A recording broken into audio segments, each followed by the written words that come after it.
I'm also entering sicko mode. I feel like such a fucking twat doing this with AirPods. It's fine. I mean, listen, we've only been doing this, 18 years or so? a million trillion years. Exactly. I couldn't get the mic to work with the interface. It just will not do it. I assume it's a bad cable, but I don't have a replacement here. It's fine. Like, we'll... So I'm on Phantom Power. Yeah. By Phantom Power, I mean just AirPods. AirPod Pros, actually. That aren't even mine. Put 40 volts into the AirPods and see what happens. Oh, yeah, I'll try that. All right, we should do a sync point. Gonna do 3, 2, 1, mark. Everyone clap. 3, 2, 1, mark. Okay, good. We're podcasting.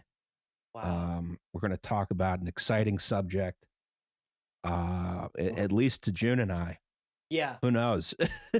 Yeah, we worked very hard on our 60+ slide presentation. Oh, yeah. Everybody be nice to us. Did someone send me the PowerPoint? It's in the group chat. Notes? Thank you. It's in the group chat. I'm on a foreign computer. Everything's very confusing to me. I'm I don't know. There's a reason to be xenophobic about it. Like, I will you swear have to put it in H. Gets 300 hectares on a single tank of kerosene. I hate all of you. Yeah. Missed you too, buddy. Yeah. Hi. We are actually recording. You are Yes. you are now in a work site. Yes. So you got to put up caution tape around the room. Yeah, you have to secure the perimeter. You got to get the flaggers, you know. One of the things that I really want to do is to set up like a red recording light on the outside of a door that I can just like hit with a switch on the desk. Turns out that that's really difficult to do in a rental. So that is, I'm just not going to do that. What I am going to do is get like a little like $5.99 sliding door sign off of Amazon, stick that to the door and be like, recording in progress. And if it fucks up the door, it's not my door, it's my landlord's door, Well, there you go. Yeah. Thank you. I'm working. I'm doing work. Leave me in peace. Where's the car key? Upstairs. Liam, come back. Roz and I are about to torture you. This is the problem with ever leaving the city of Philadelphia, the American Glasgow. Yeah. Trees everywhere. Trees. So I don't fucking leave Philly. November. I was thinking about that. Like, Philadelphia is the Naples of America. Don't say those words. Philadelphia is the Venice of America. No, I mean, Glasgow, conversely, is wet Philadelphia. Yes. Or possibly wet Detroit. Hard to say. Interesting. Yes. I do. Do we want to get into it? If we have, I'm sorry. Does this say? Oh boy, 66 slides. Yes. Oh, Jesus Christ. It's okay. Some of them are like in place of animations. I really should have done them as animations. Yeah. Anyway, there better be one 60-frame video in here. Yeah, exactly. We got a sort of budget John Boyce thing going on later on. Who's the guy I like that does the baseball documentary? Yeah, John Boyce. Ken Burns. Oh, okay. Ken Burns, yeah. I mean, I like the John Boyce comparison better because that way, instead of pretty good, it's like best value pretty good, and it's just called okay. A show about stories that are okay. Or they're okay, yeah. So, with that in mind, welcome to Well, There's Your Problem. It's a podcast about engineering disasters with slides. I'm Justin Rosniak. I'm the person who's talking right now. My pronouns are he and him. Okay, go. I'm November Kelly. I'm the person who's talking right now. My pronouns are she and her. Yay, Liam. Oh my God. He, him. Next. You doing okay there, buddy? Yeah. What's up, y'all? My name's June Armstrong, and my pronouns are she and her. Why are you here, Jen? Why am I here? Yeah. Like existentially? Or? Oh, no. So why I'm here is because we were watching that. Okay, so the Franklin Institute Omnimax Theater that used to exist used to play a short film about Philadelphia back when I was growing up. And we were watching that on YouTube the other day because that's the kind of shit that Roz and I get up into when we're bored. And we saw a park in the middle of the city that I had forgotten about, which was the beautiful and tragic Love Park, aka John F. Kennedy Plaza. Reverse those. Yes. What we see Oh on my the screen fucking god! here. The like retreating from the microphone roar was really good. I really appreciated that. No, I don't understand how AirPods work. Yeah, go ahead. What we see on the screen here are 3 shots of the same space, but at different points in time. You can see a beautiful fountain, very large fountain in a nice basin with the love sculpture on a trapezoidal base. You can see an overview of JFK Plaza here. You can see the flying saucer. You can see the basin, all the nice, sort of postmodern, hardscape, big trees, everything else. And then you can see it more recently. Where it looks like dog shit. Yeah. There are none of those things. They gentrified it, sort of. So this is one of those what's happening here, something has happened here. It's not supposed to be like that. It's not supposed to be like that. A process has occurred to this park. Yes. Yes. And we're going to talk about how the park was built, how it was good, why it was good, and then why and how they fucked it up, and like how this was allowed to happen. Because I have quite fond memories of this park back when I worked for the city. It was just a nice place, and it kind of isn't anything comparable now. Yeah. And just on that note, with what's going on right now, the people who work for Philadelphia Parks and Recreation are incredible. They do so much with so little, and this park has many, many, many layers of failures. But the people who run it do the best fucking job they can, and that I think is part of the sadness of this whole thing. Yes.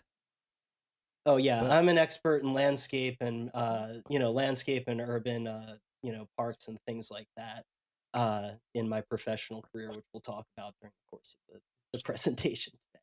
Yes. June's in charge of the other park. A different one, yeah. Liam, Roz and I spent like 6 hours working on this presentation one time, and then like a whole lot. My favorite thing a question we often get is like, what's your process like? I'm like, oh, it's real bad. And people are like, but no, like I learned so much and you guys are so funny and so interesting. I'm like, yeah, our process is real fucking bad. Go to my Google Drive. Yeah, what's your process? I wish I knew. Anyway, before we do that, let's talk about the goddamn news. Oh, shit.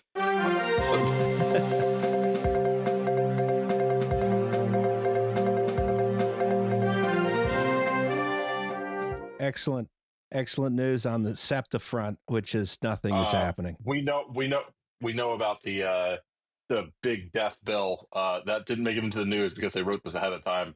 We'll put it in next time because the news operates on like a 6-week delay anyway. Yeah, exactly. So as of time of recording, the Pennsylvania legislature is still deadlocked on SEPTA public transit funding, for our transit system here in Philadelphia. So the board approved the horrible doomsday budget that like knocks out, a third of all bus service, half a regional rail. Lots of stuff is going away. They're going to stop running the trolleys after 9 p.m.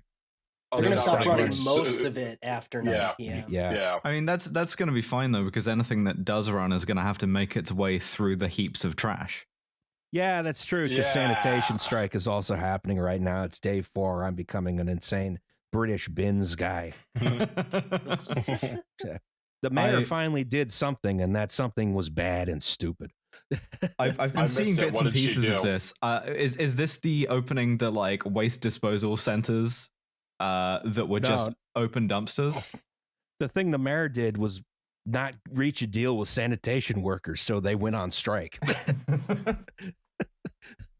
This is the first thing she has done. Total support to the sanitation workers, who are the bedrock of human civilization. Yes, and absolutely. Without You're whom, lying. as the city of Philadelphia is now learning, is the deluge, is the chaos, is rat hell. Yeah, we're about, combined with sanitation strike and SEPTA going offline, we are probably about, 4 weeks from anarchy. Just complete bedlam. South Philly is about 6 days from it. Yeah, I think so, actually. Yeah, a lot of those places have like twice weekly trash pickup. Yeah, it's gonna get real bad. And speaking of, like the trash people, all of the Parks and Rec workers who actually are like full-time maintenance employees, so all the people who actually keep the system running on like, bubble gum and rope. All of the rodent control people are also DC-33. Like, they really are the lifeblood of the city. They keep it working. All the streets crews, all the water department crews. It's such a shame. And they do a great job because, like, unlike New York City, here in Philly, we don't have rats. We have mice, but we don't have rats. No, we have rats. That's gonna change. That's gonna change very quickly. We have rats now, Roz. Just a busload of rats down from New York City. Oh my God! It's the fight. You were worried about the Antifa buses. Now the rats are coming down. Oh yeah. I think all rats, by definition, are members of Antifa. I think so. Yeah. I mean, they got a bus driver. He is being controlled by the rat in his hat. Like a rat puppet, yeah. Yeah. Ratatouille bus. Yeah. Pat. So anyway, this is this is a product of dumbass legislators in Harrisburg who have too much interest in trying to just make the liberals miserable, because that's all we do. Bullshit. Yeah, exactly. Yeah, that's all we do in politics these days is punish people. Right. So this I still think this will be resolved in some fashion because too many rich main line people are going to be pissed off with the Thorndale line disappearing. But, I had the same thought. Yeah, but who knows? Yeah. Amazing. Everyone's going to get stuck in traffic, and then they're all going to get fired for getting late. It's going to be impossible to employ anyone in Philadelphia, and then we all die. If we haven't already died from diseases from garbage Rat not fucking. being picked up. Yeah. So yeah, that's the status of the city. Yeah, we're in at the the cool moment. zone, folks. City update. Seems bad. Bad. Yeah.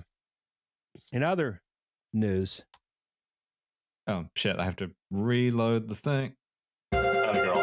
There we go. It's 11:37 p.m.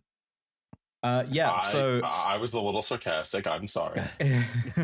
So as of today, it is majorly illegal under anti-terrorism legislation to be a member of, incite support for, or really make any kind of statement that tends to glorify or support a group called Palestine Action, who legally are now terrorists for the crime of sabotaging a bunch of like Elbit arms manufacturing facilities and also 2 RAF refueling planes.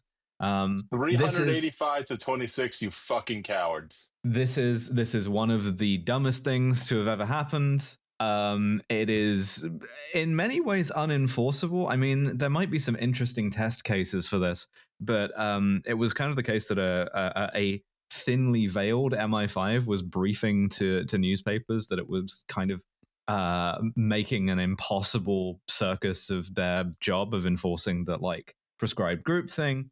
But it has now happened.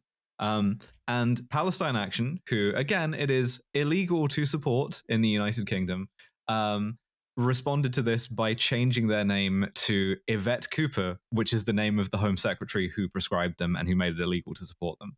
So, as far as I know, it's not illegal to be a supporter of Yvette Cooper, so long as you only mean the person and not the group. And how someone is supposed to tell the difference, I'm not sure. Incredible. That's genius. That's really good. I like that a lot. It does not seem to have stopped them, and I don't say that with any tone of admiration. I merely observe and report that it does not seem to have deterred them at all, which also, I think, maybe makes a mockery of the point of prescribing them in the first place. I was about to say, plus the name is generic enough that, I guess if they really wanted to, they could really start to go after a lot of people. If they had the resources for it, which they don't because it's Britain and everything's defunded, Just any kind of pro-Palestinian speech, yeah. Exactly. If it was America, we now have the $35 billion ICE budget. They could probably start, I don't know, putting people into concentration camps. But Britain, I don't think they can do that. Well, except for maybe turning the whole country into one big concentration camp. We are our own alligator Alcatraz in a lot of ways. Yeah, you're going children of men pretty quick over there. Yeah, it really feels like it. Yeah. Every day there's a new little thing. This is a kind of the more obvious one, but it's little stuff too. Like I checked the news the other day to find out that like trans women are effectively banned from donating blood in the UK now. Weird. This one's a weird accidental thing where since they've legally defined trans women as men, that means the blood service has to like test against male ranges. So like if you go in to donate blood, they'll be like, you are deeply, deeply anemic by male standards, and therefore it would not be safe for you to donate blood, so you can't, right? But practically, that's a sort of ban by accident. And I think that too is emblematic. If Palestine Action being banned is the British state acting on purpose, then this is the British state acting by accident. And somehow they both end up being repressive, which is curious about the sort of purpose and nature of states and governments. But yeah, as I say, it would be very illegal to support Palestine Action in any way. So how bafflingly stupid. Well done. Yes. Now, if you can just insert like a sort of 20-second beep here, while I say that like.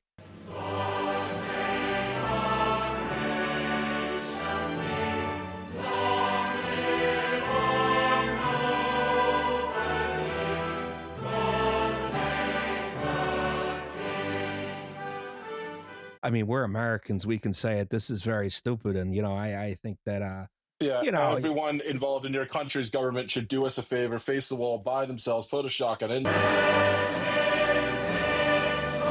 If you're a Republican at this point in your life, you should have the decency to do us all a favor. Look, pal, you might be able to say it in America, but you can't say it on YouTube. The world will be a better place without you in it.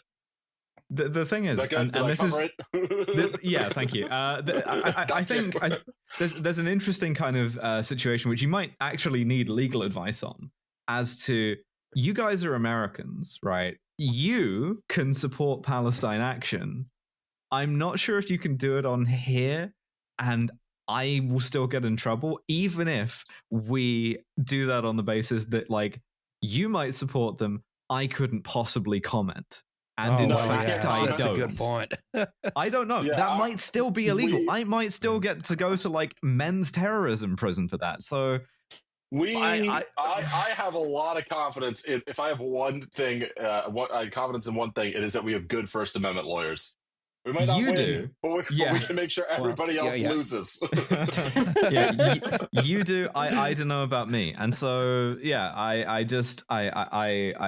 continue to urge people. Can't possibly comment on it, of course. I can't possibly comment on this. What I can do on a completely unrelated basis is say that from the river to the sea, Palestine will be free. I can say that Israel is committing a genocide. I can say that it's a sort of like dangerous like state to like world peace, and I can urge everyone to continue to support and stand up for Palestinian rights in the face of their continued occupation and genocide.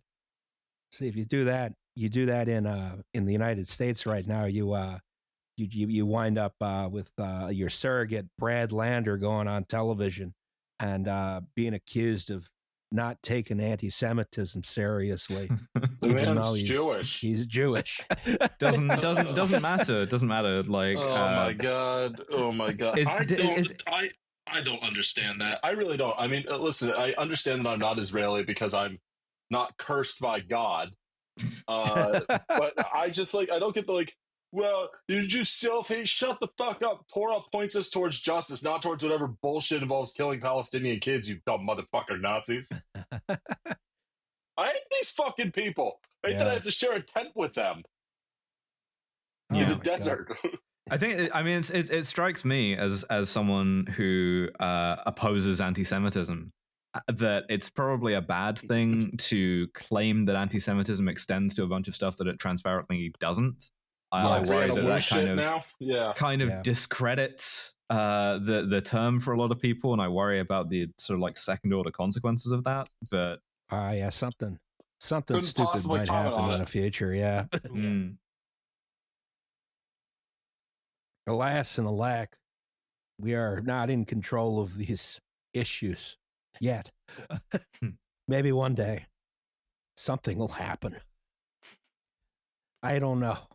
This you know, seeing them try to Corbynize Mamdani has been, you know, just crazy. It's, I mean, they're gonna try and do it. Yeah. And all I can say is I hope it doesn't work this time. I hope it doesn't work too. I mean, this is the same playbook over again. Yeah. Corbyn is supposedly starting a new party, which is a very funny thing for him to do. The week after we on Trash Future were like, yeah, fuck it, roll the dice, join the Green Party. So thank you, Jeremy, master of timing as always. Yes. But yeah, obviously I will be joining his new party, whatever it's called, like day one. Unless it's called Palestine Action, because then that would be illegal. No, that would be illegal then, yeah. That would be illegal. Well, if you started a new group called Palestine Action, which is distinct from the whatever. Interesting. You're doing the kind of Twitter text like circumvention thing where it's like, it's called Palestine Action, but the A is the A from the Russian keyboard, so it doesn't trigger the same thing. There you like, go. Yeah. Grok, is this true? Yeah. Well, if you're going to talk to a lawyer or an AI lawyer, you can get the consult for free. So. God. I use Grok as my lawyer. Oh my god! You shouldn't. As Grok is my witness. As Grok is my witness. Shaking your head as your head as you erase the sign that says "It has been this many days since a lawsuit." Anyway, I'd say British democracy was nice while it lasted. It was always a fiction. Never been clearer than it is now. It would have been a good idea. Yep. We need to be civilized by force. I think that's the only option at this point. President Xi, my country, the United Kingdom, yearns for freedom. Please send J-20 strike fighters. Yeah. All right. Well, on that note, that was the goddamn news. Hey, I got it right one time out of 3. Yeah. Nice. Good news, folks. We only start at the beginning of all things. Yeah. Before you can plan for Philadelphia. Before you can talk about a specific place in Philadelphia and cover the entire history of that place, you have to cover the entire history of Philadelphia first. So I saw a video series about this. Wasn't it colonized by like Swedes or something? Yes. Pretty much. I remember that video series too. No, we can't acknowledge it. Not on this podcast. Don't hurt his feelings. A forthought advertisement upon the situation and extent of the city of Philadelphia and the ensuing platform thereof. Yeah. So a lot of people, especially, Philly has all this like iconography for those of us who are locals, I think. But like the map of Philadelphia is what most people think of as like the William Penn map. And it's pretty widely publicized. But it actually has it's actually 3 documents and basically a real estate advertising guide, right? It's a timeshare.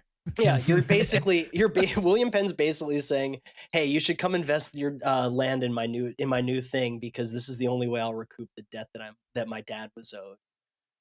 So Please help. Yeah, please help me become rich again, or more rich. I'm not really sure which one. It's been a long time since I learned about pen, but Lucky you. the weird Yeah. thing about Philly is that this map is like pretty well known because it's basically the same map now.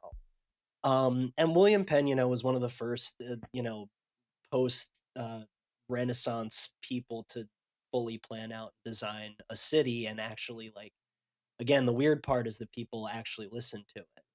And probably the most listened to part of William Penn's plan, and it's actually the biggest description on the short advertisement. So it was the short advertisement, the map, and then a list of the influencers, the cool people in England who were already subscribed to the William Penn column.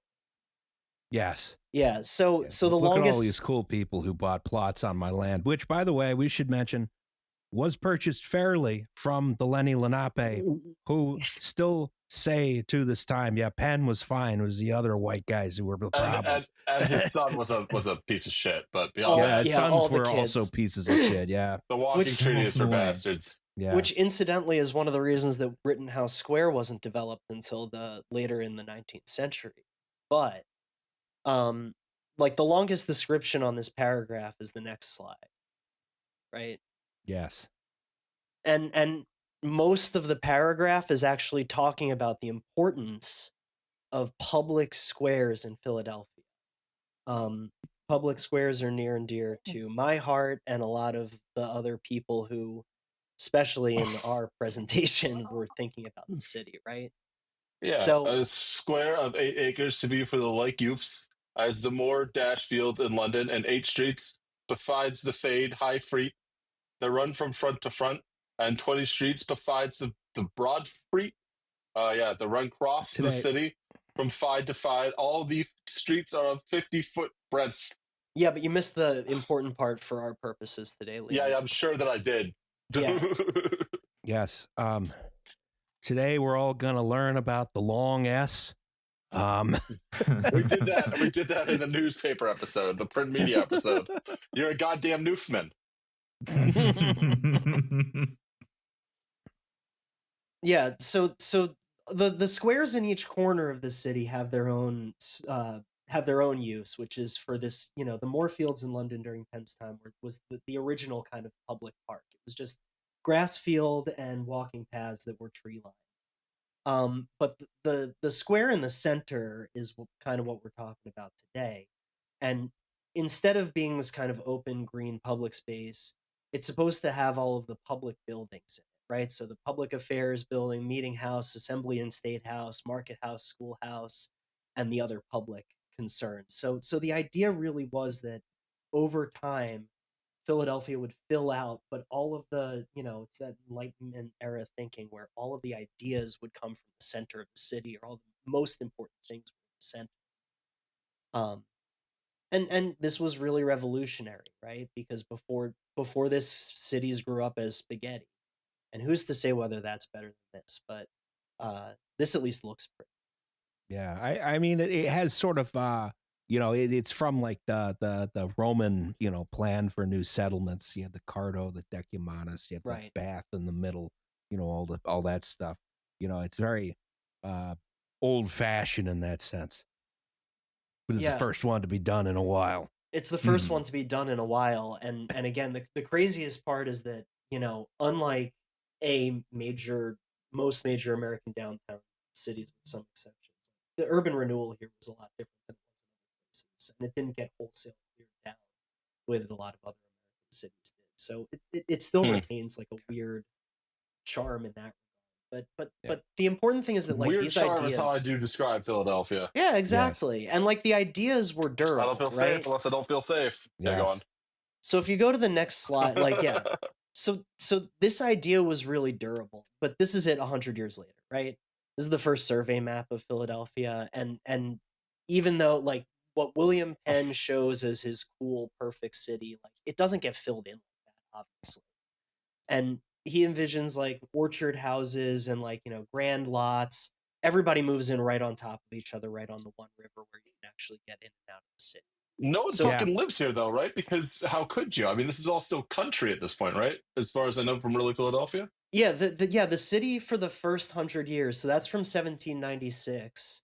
Like, that part of the city isn't Philadelphia doesn't extend past Washington and Franklin squares, which are over by 6th and 7th Street. Right, of course. Yeah. Yeah. Yeah, and so right after that,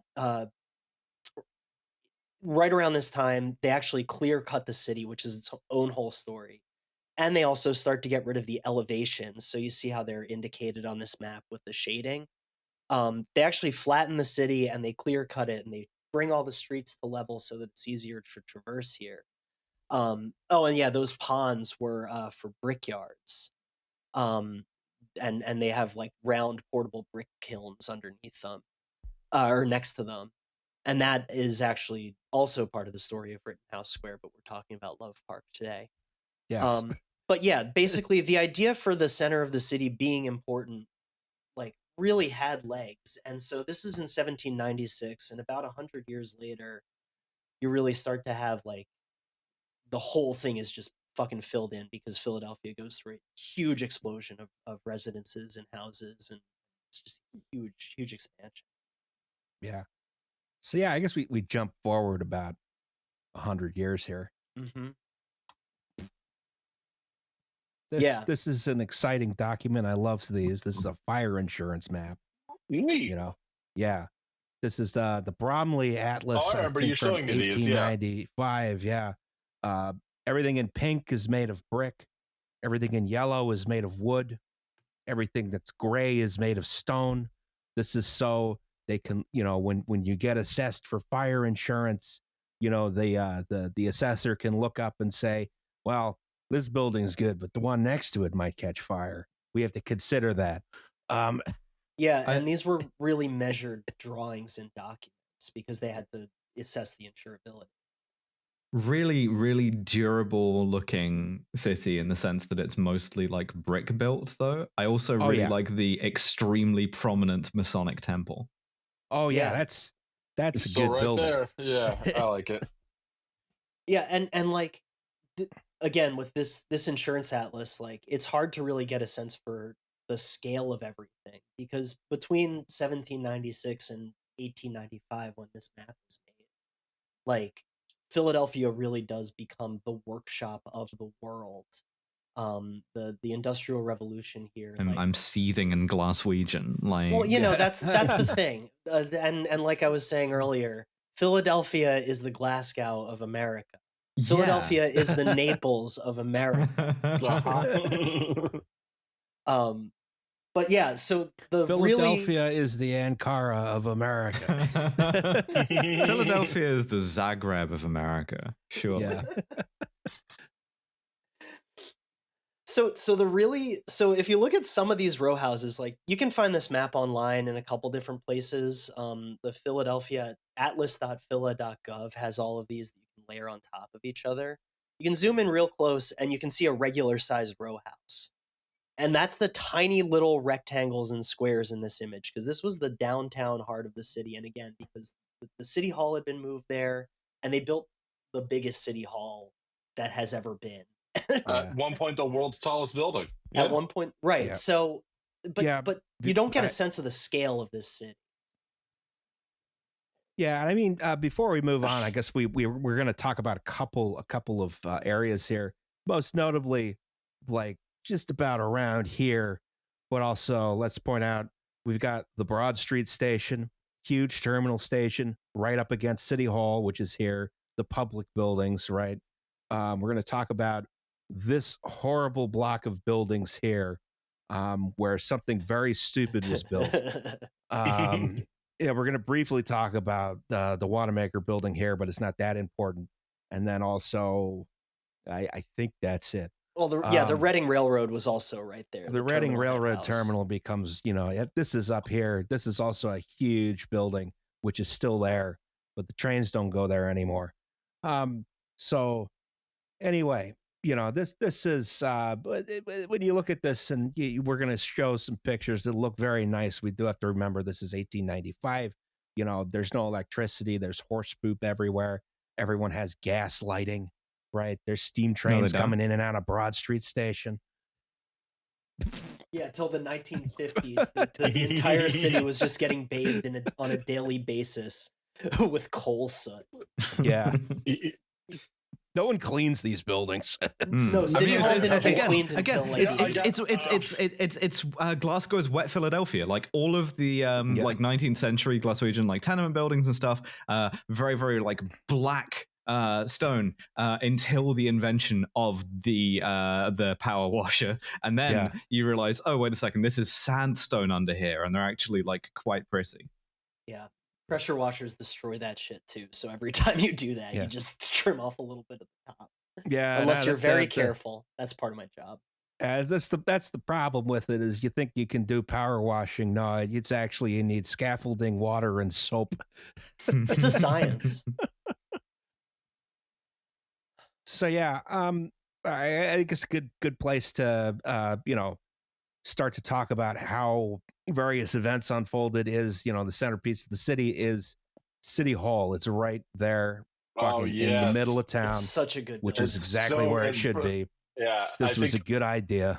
This is the one that if you all three of us have worked here, June, me, Roz, I have not worked in City Hall. I thought you had. June. So no. June and I need to get jobs in City Hall. I haven't. You can. My job is municipally adjacent. This is the building that if you look at it from the right angle, it looks like William Penn is like holding his dick in his hand, right? Yes. He is. Yeah.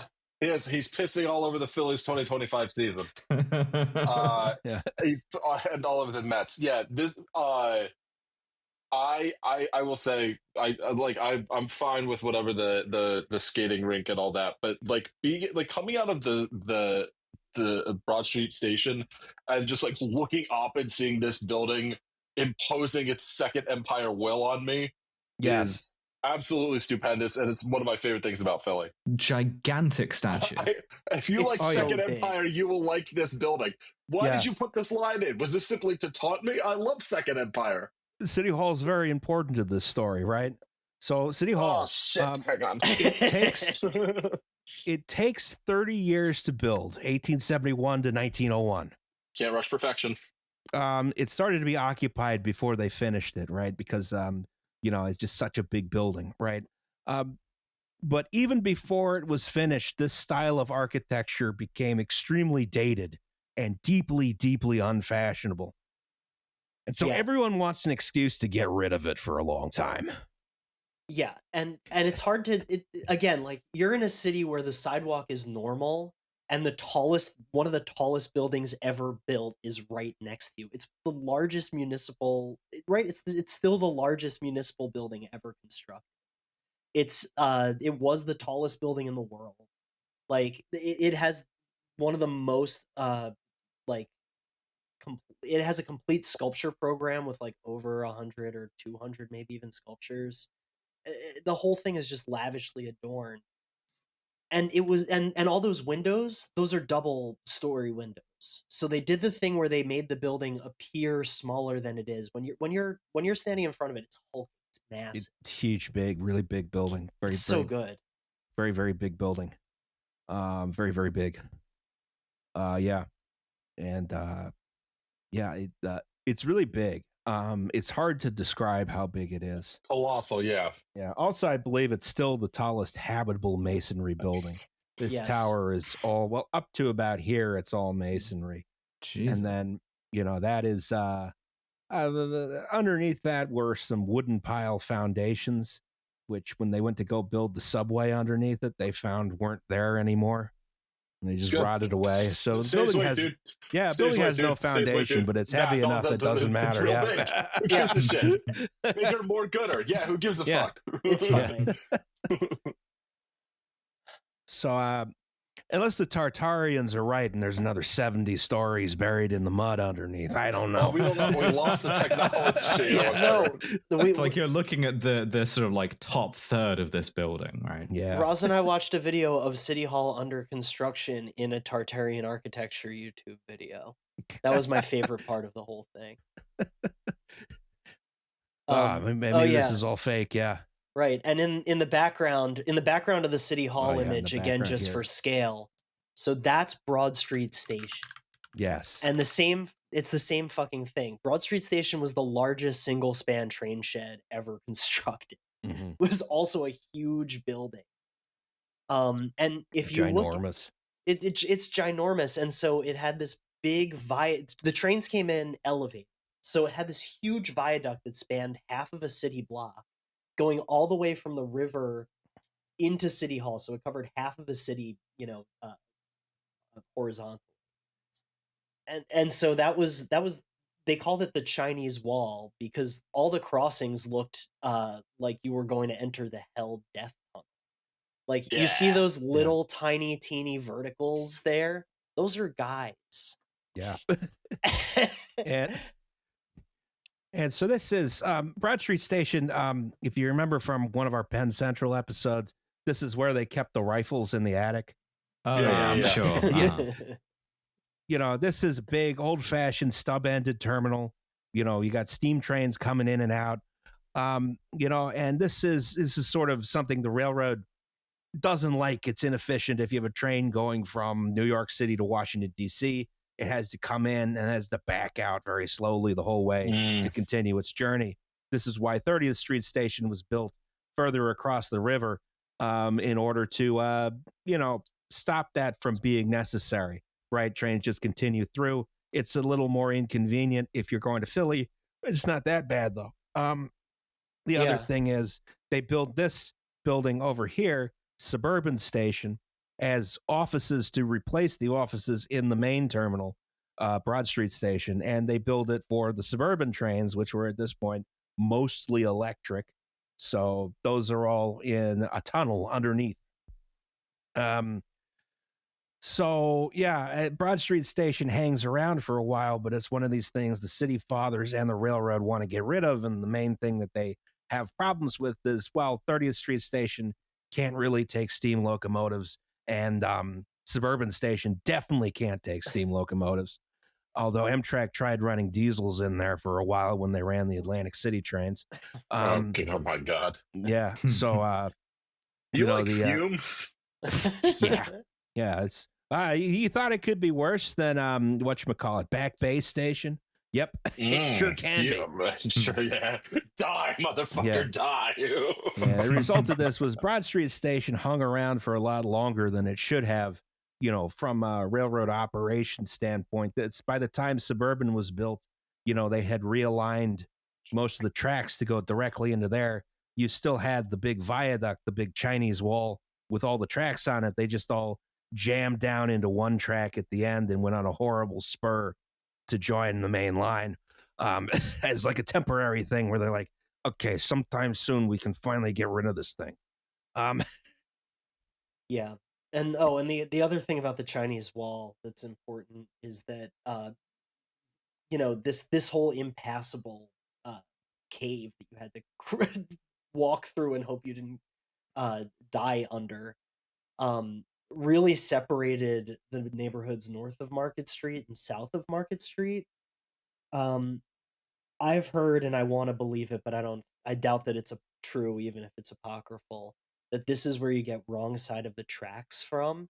The whole neighborhood north of Market on this west side of Broad Street, Logan Square, really had a lot of heavy industry right next to houses in a really weird way. We're going to talk about that in a little bit. Yeah, and this is Frank Furness's biggest building, which obviously is why it was demolished because everyone hates him. Of course. And he was dead. He couldn't shoot you for saying that by this point. What else? There was one more thing I wanted to say. Chinese Wall. You didn't cover that. No, the Chinese Wall is back here. It blocks off development. Unlike Broad Street Station, the Reading Terminal, which also had a very large train shed, I think the largest extant one in North America. Yep. Possibly the entire Western Hemisphere. Instead of having just a wall, a masonry foundation, they built a market underneath. That's one of the reasons it's still there. Reading Terminal Market is still very popular. Yeah. Yeah. Oh, and that was another durable idea. There used to be a market there, and then they built the train station. Yeah. So then there's a few other buildings around City Hall. including a very stupid one, the arcade building. This one's so funny. And the arcade building was built sort of speculatively. Another Frank Furnace building, but I think there was a lot of railroad offices in there. Essentially, rather than try and purchase the land on that one block, they just built a very thin building over the sidewalk. Yes. Oh, yeah. A spike building. Yeah. It's so good. This gives me anxiety. With the idea of walking under it gives me anxiety as well. I think that's the point. yeah. Yeah. Oh, and you could also had take a that sky bridge directly to Broad Street Station. Yeah, just like one of the weirdo hulking skyscrapers that you had to contend with if you came to Philadelphia in the late 19th century. Hostile Yes. architecture, but writ large. Right, and the Yes. whole city was like kind of hulking like this, right? All those Frank Furnace buildings were the buildings. Yes. Right. Yes. Come see our buildings. They're all weird. Like this, also the John Wanamaker's Grand Depot, which was a converted early freight depot. Yeah. It was a freight station that was converted to a department store. This disappears shortly before our story really starts going when the Parkway gets built. But it is, I don't know, it's another weird building. No, and Wanamaker's was the first department store in the United States, right? Like, Yes. all of this stuff is happening all at once, right in the heart of the city, but it's all really chaotic. Like that building, that building is hugging row houses. You know, like everything's happening all at once right here. People are still dropping shit on the streets. You know, there's like dead horses. There's like live horses pulling horrible, whatever. More dead horses. Live horses pulling carts exactly. of dead horses. Yeah. People are getting run over by trolleys. Scarlet fever, yellow fever, dengue fever, West Nile virus, being constant alive, being fires. dead. Yeah. Don't forget like old-timey diseases too. Those were rampant. I just said scarlet fever. No, like I'm thinking like consumption, rumors. the pox. Yeah, consumption. Yeah. That's what I'm talking about. Yeah, exactly. So, this sort of general congestion leads to a movement I think a lot of people should be familiar with, which is the city beautiful. Mm-hmm. And like, well, so how is this applied in Philadelphia? And the answer to start with is the Parkway. Yeah, this is our major city beautiful project. Like it's happening at this moment in American architecture, right after the Columbian Exposition and like the Chicago World's Fair, right? 1893. All the cities go, oh shit, we got to make all of our buildings look white and beautiful and linear and rigid and axial like this. Yes. But it's going to be so much light and air you won't notice the horse poop. Yeah, exactly. What if we just like cut across this whole grid, and that's a shortcut from William Penn and with his dick in hand directly to Paris, the city everyone wants to be like. And so exactly, because in the 1920s, really, Philadelphia did have, or in the 1900s, Philadelphia had Parisian, French-trained architects working and designing all of their public parks and green spaces. So La Philadelphie, c'est le Paris les États-Unis. Oui. Trying to explain this with the like thickest Philadelphia accent you've ever heard to a guy who just got here from Paris in exactly as halting a tone as I did. So Paul Philippe Cray makes these plans for a park, a parkway that leads to the entrance to Fairmount Park, which was another like civil achievement, huge swath of park ground, and then also like the watershed protection mechanism. All of the park space in Philadelphia is really interesting, especially in this time, because they're acquiring parks. It's a bunch of real estate guys who are acquiring park land. And so they're not only doing it to like improve their own investments, but they're thinking entrepreneurially like that, which is like, oh, if we put a park here, if we put a really, really good park here, we're going to make a really cool section of the neighborhood that people are really like. Fucking imagine that. Yeah, who could think that actually like well-funded, well-cared for, and beautiful green spaces would be something that people would like and want to live next to? and so this happens alongside the car, but it doesn't really prioritize the car at first. It really is prioritizing this like boulevard experience for pedestrians who are going to the big park. And they also propose an art museum at the other end of this boulevard. It turns out to be exactly 1 mile long, which is just kind of a weird, cool thing. The reservoir was obviously up on a hill, so they get to take advantage of that whole Greek temple thing. Yeah, because this was the reservoir for the Fairmount Waterworks. So the museum is built on top of the Fairmont. Right. And it takes a while for them to build it, but like this wasn't really designed initially with cars in mind, but very quickly it becomes the road, the car sewer, right? The notion is, how do we open up space and get more air into this part of the city?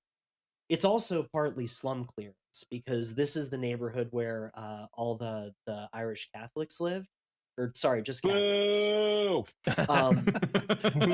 And again, it was the wrong side of the tracks in like Philadelphia parlance. Which is a There are French also word. like there's like tanneries up here. There's like all kinds of nasty stuff. I mean, somewhere right back there was the Baldwin Locomotive Works. What else was up here? I'm not super familiar with all the industry. There was an iron works that existed. Yeah, until like the God damn it. The smelly stuff you kept outside the medieval walls. Right. Yeah. In fact, the Chinese wall in this case. Right. And all of this is all of the toxic 19th century industry as opposed to the toxic 18th century industry, because the Schuylkill River side of Philly only really becomes developed after they figure out that there's coal in the Lehigh Valley that they can ship straight to Philadelphia on the river. Just the 19th century kind of hysterical anti-Catholicism as being the wrong side of the tracks. A guy kind of like locking the doors on his carriage because he sees someone with a rosary. Like a priest. Right. So in the lower right hand, Philadelphia's just Glasgow. Those people still exist here. Right, and this is also like Beaux-Arts architecture, right? Like the architects who were Paul Philippe Cray was studied at the École des Beaux-Arts. Like that had been around since 1671, creating these axial designs for buildings, right? They all form along, like they're all symmetrical, they all go along a major corridor, and that really explains and displays how you're supposed to go through the space.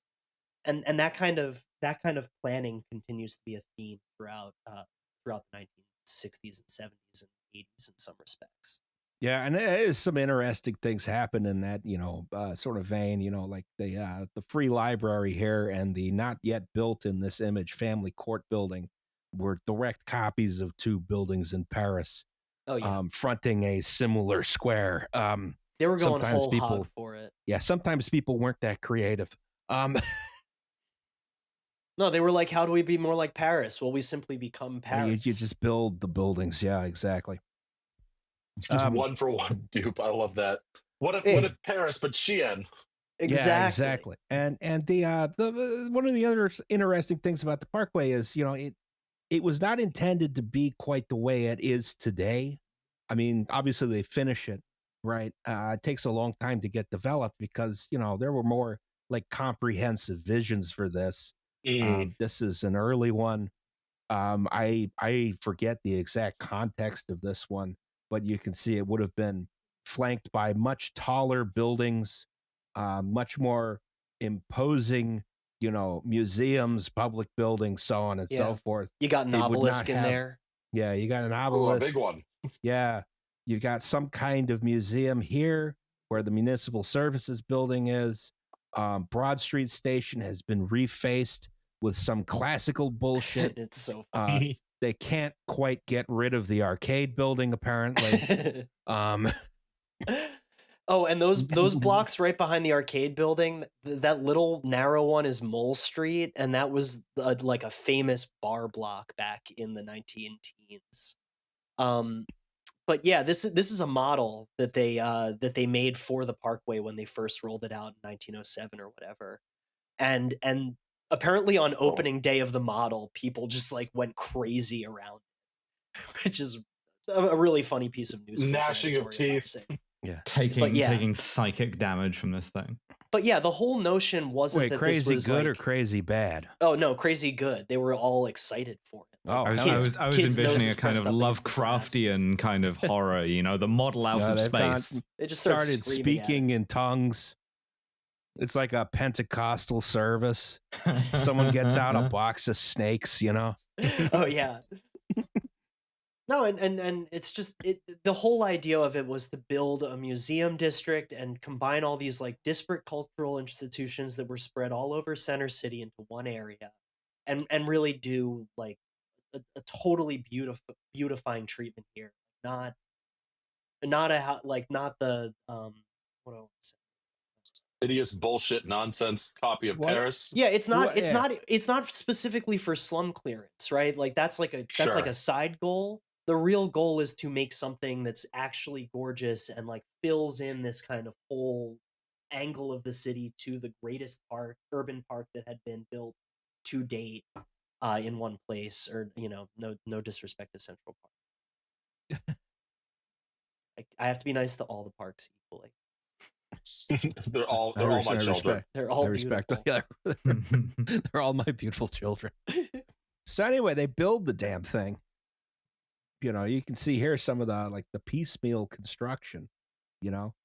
Yeah, you can see the image. That's an image of it under construction. They fucked up the alignment at first, so it cost like a couple $20 extra million than they expected. You can see right next to that up top, that's an image of the neighborhood before they started to actually demolish all the buildings. And because they had to realign it, they ended up taking out a shit ton of buildings. Yeah, and also surprising that there's a lot of you can see some of these are really big single family houses. Some of these are apartments, but some of these are like rich Grand people old, live yeah, here. Yeah, that super fancy one on the bottom middle slide, that was actually the mayor's house. And Yes. like the mayor's house is a funny thing in Philadelphia as a concept, but it's often tied like charismatically to the actions of that existing mayor. Blankenberg We'll talk is about not the that only- later a bit. Yeah. Yeah. And then you can see a church that they actually moved on rails, but that was really rare. They mostly just tore these buildings down. So all right, we got this Parkway, Mm. right? You Okay, can drive you on it. can keep it. Yeah. Yeah, and we can Parker, start. you can park on the. Yeah, you park on the driveway. Oh, here you can see the horrible spur from the Chinese Wall onto the new railroad bridge into 30th Street Station. Um, Yeah. Logan Square becomes Logan Circle. Yeah, like all these other plans, like they finish the demolition and then they're like, oh shit, we don't have any more money. What the fuck do we do? Yeah, you'll notice. No buildings here. This is a vacant lot for development. This is a vacant lot for development. Coming This soon. is a vacant lot for development, so on and so forth. Here, the Rodin Museum's been built already. Yeah. And then a lot of these remain vacant for 70 years. Jesus. Right. And there's like, again, the accessory parking lots that they have to demolish, or that they just choose to demolish or whatever. Like it really does remove a lot of the city, and then it's not really replaced until much, much later.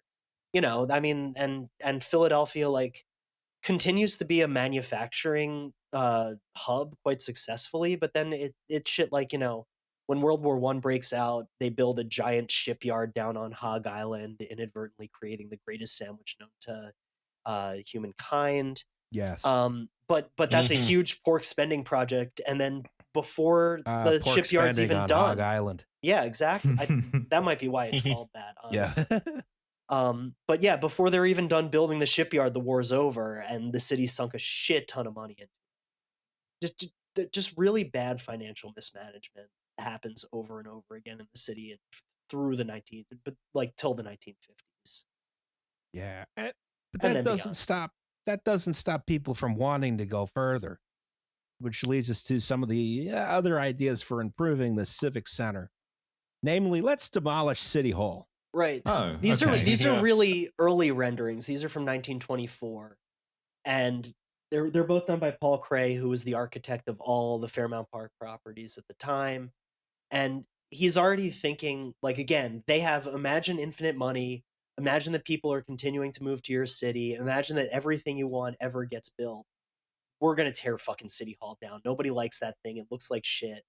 But we Yep. can't really figure out how to tear down the tower, so I guess we should keep that part. It's too Well, big also to 'cause- kill. Also, Yeah. too big. Yeah. Yeah. And But that's what also happens that, with you City know, Hall. City Hall is a focal point for the Parkway they just built, Yeah. or the City Hall Tower. So that's why all the proposals kept it. Right. But yeah, they want to get rid of the rest of the building and just turn it into a cool traffic circle. Yeah, exactly. You know, and this is, you know, and you look here, you can see, okay, only a couple cars are going to be using this at a time, right? Traffic's going to flow great. This is a great idea. Yeah. Guys, we should do this. This is awesome. Mhm. Yeah. But then, interestingly enough, we see another square, admittedly with the Parkway going directly through it, has already been marked for clearing out. Right. So that was Sure. Cray calls that like the Parkway forecourt.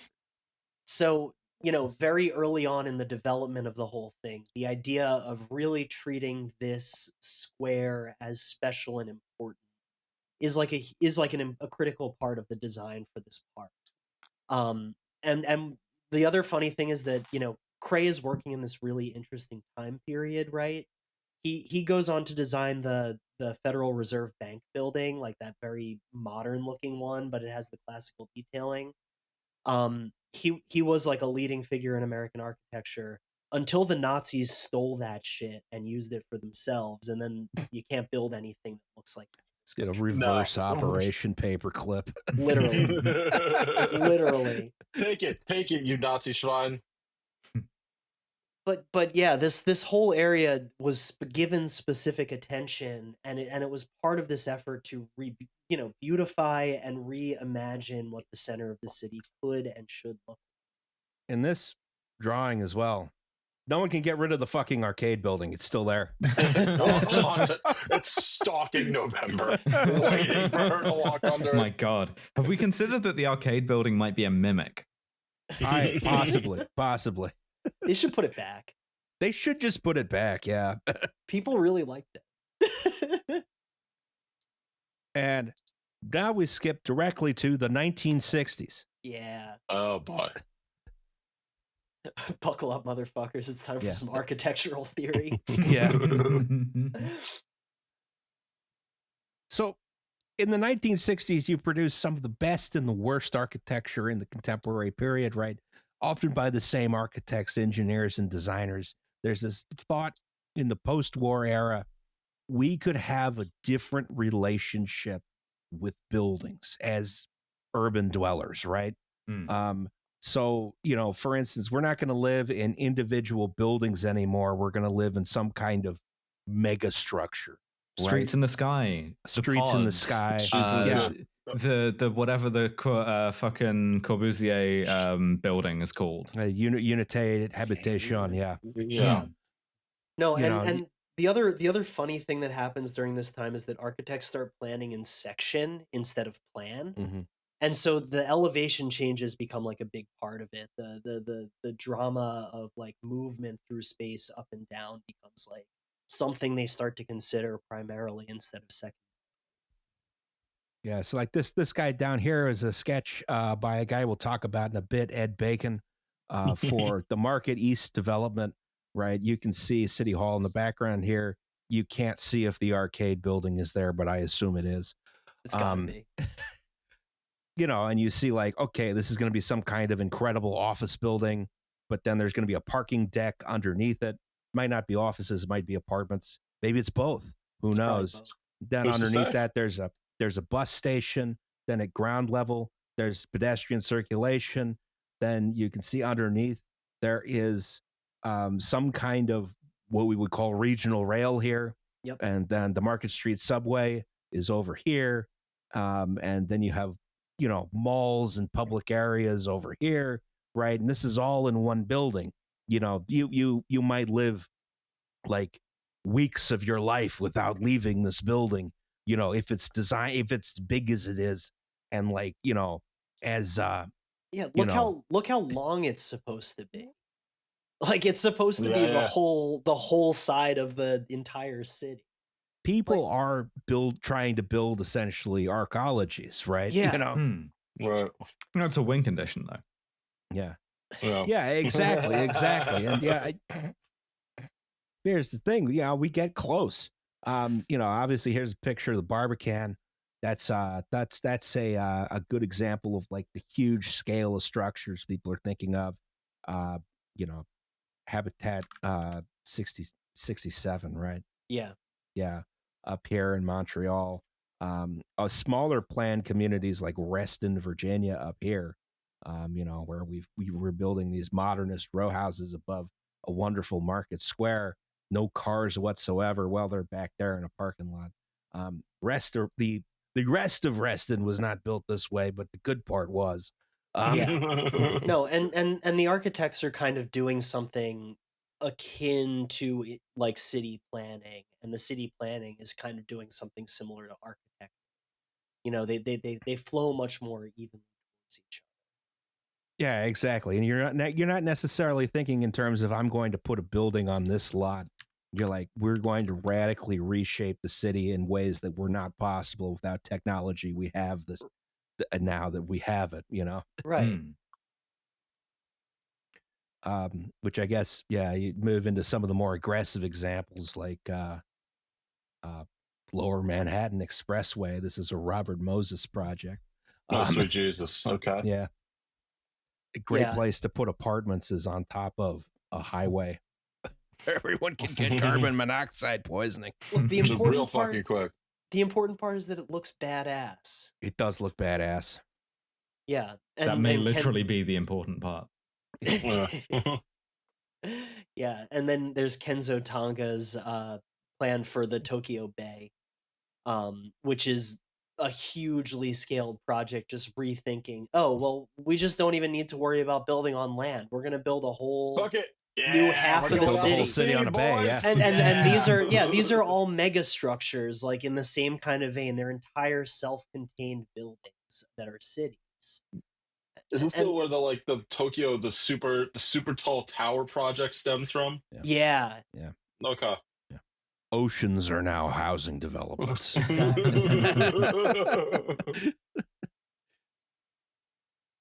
And then you have the fun proposals. Then you have the fun proposals. You have the parodies. Yeah. There's you go. Super Studios Continuous Monument, where this is an Italian design collective, and they're just like, wow, all these buildings are getting really big. What if we just built a building that was a huge glass building that just encircled the entire Earth? The Earth. make a lot of things simpler, make some more things more complicated, which in many ways is every piece of Italian design, Well, it seems to have inspired the Saudis. So yeah, but the Saudis don't have the same kind of vision. This is No, they have whatever their vision is. It's bad, folks. Yeah. And what Archigram wanted to do the walking city. Yeah, right? They did a bunch of these fun proposals. They're really good drawings, and the idea was, what if your city was like shaped like a weird little bug guy, and it could move around, it could do everything that you wanted it to, and it could go visit its you friends. guys have seen Star Wars, right? Yeah. Pretty much. It hasn't come out yet, but don't worry about that. What's the film with the cities that are mobile and eat other cities? What the hell are you talking about? Not Howl's Moving Castle. No. It's it was a book first. Ah, shit. All right, hold on. This is gonna be a fun Google search. Cities that eat other cities movie ? This is great. This is great podcasting. Are you talking about Mortal? Is this Mortal Engines? Is that what you're Mortal talking about? Engines sounds about right. Yeah. Okay. Yeah. Why the fuck not?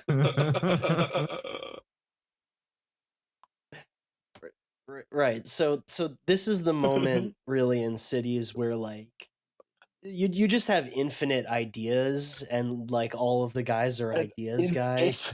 Infinite Yeah. LSD, which is Yeah. important Yeah. I mean that's a critical training tool for the 1960s. for the young architect, right? Yeah. And But creatives so back then, yeah. right. But so And my the whole dad, not a creative type. Sorry, old man.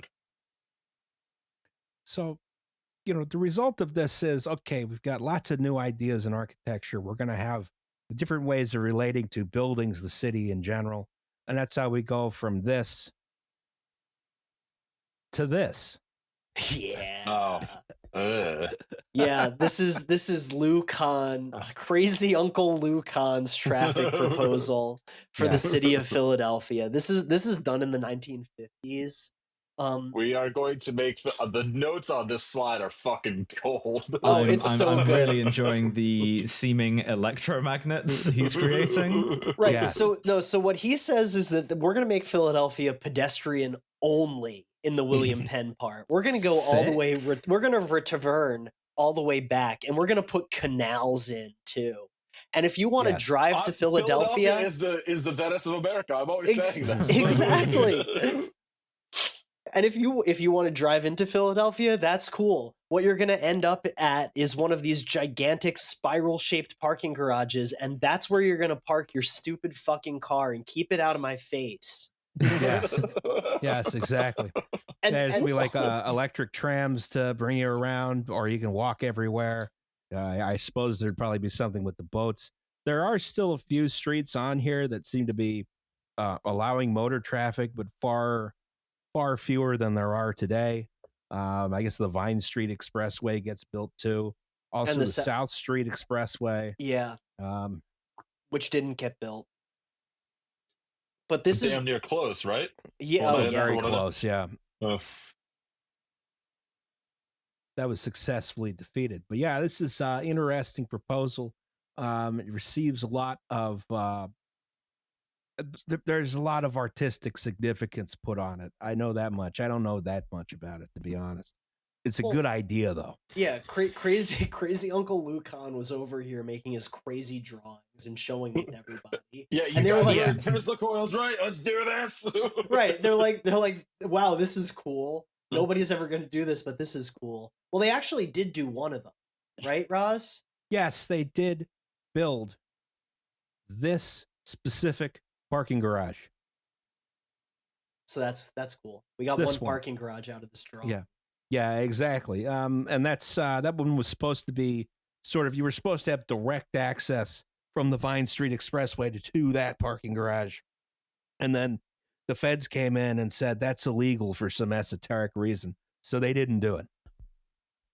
So you have to drive on surface streets to get there. But that was one of the parking garage proposed, and it is there. It's Yeah. not spiral either. It's a boring square one. Which brings us to the subject of parking garages. My dog's yelling at me to go outside. So Roz, make your lecture extra long. Okay. Let's see what I can do here. So parking garages are the worst kind of structure. Number one, because they let people drive cars into cities, That's true. right? Mhm. Yeah. They haven't found a way to make one look good yet, and they've tried. Some of the early ones I think looked good, but that was back when they put windows on them and stuff. Back when they were the temple of the automobile, and then you would drive in and then die immediately of the fumes.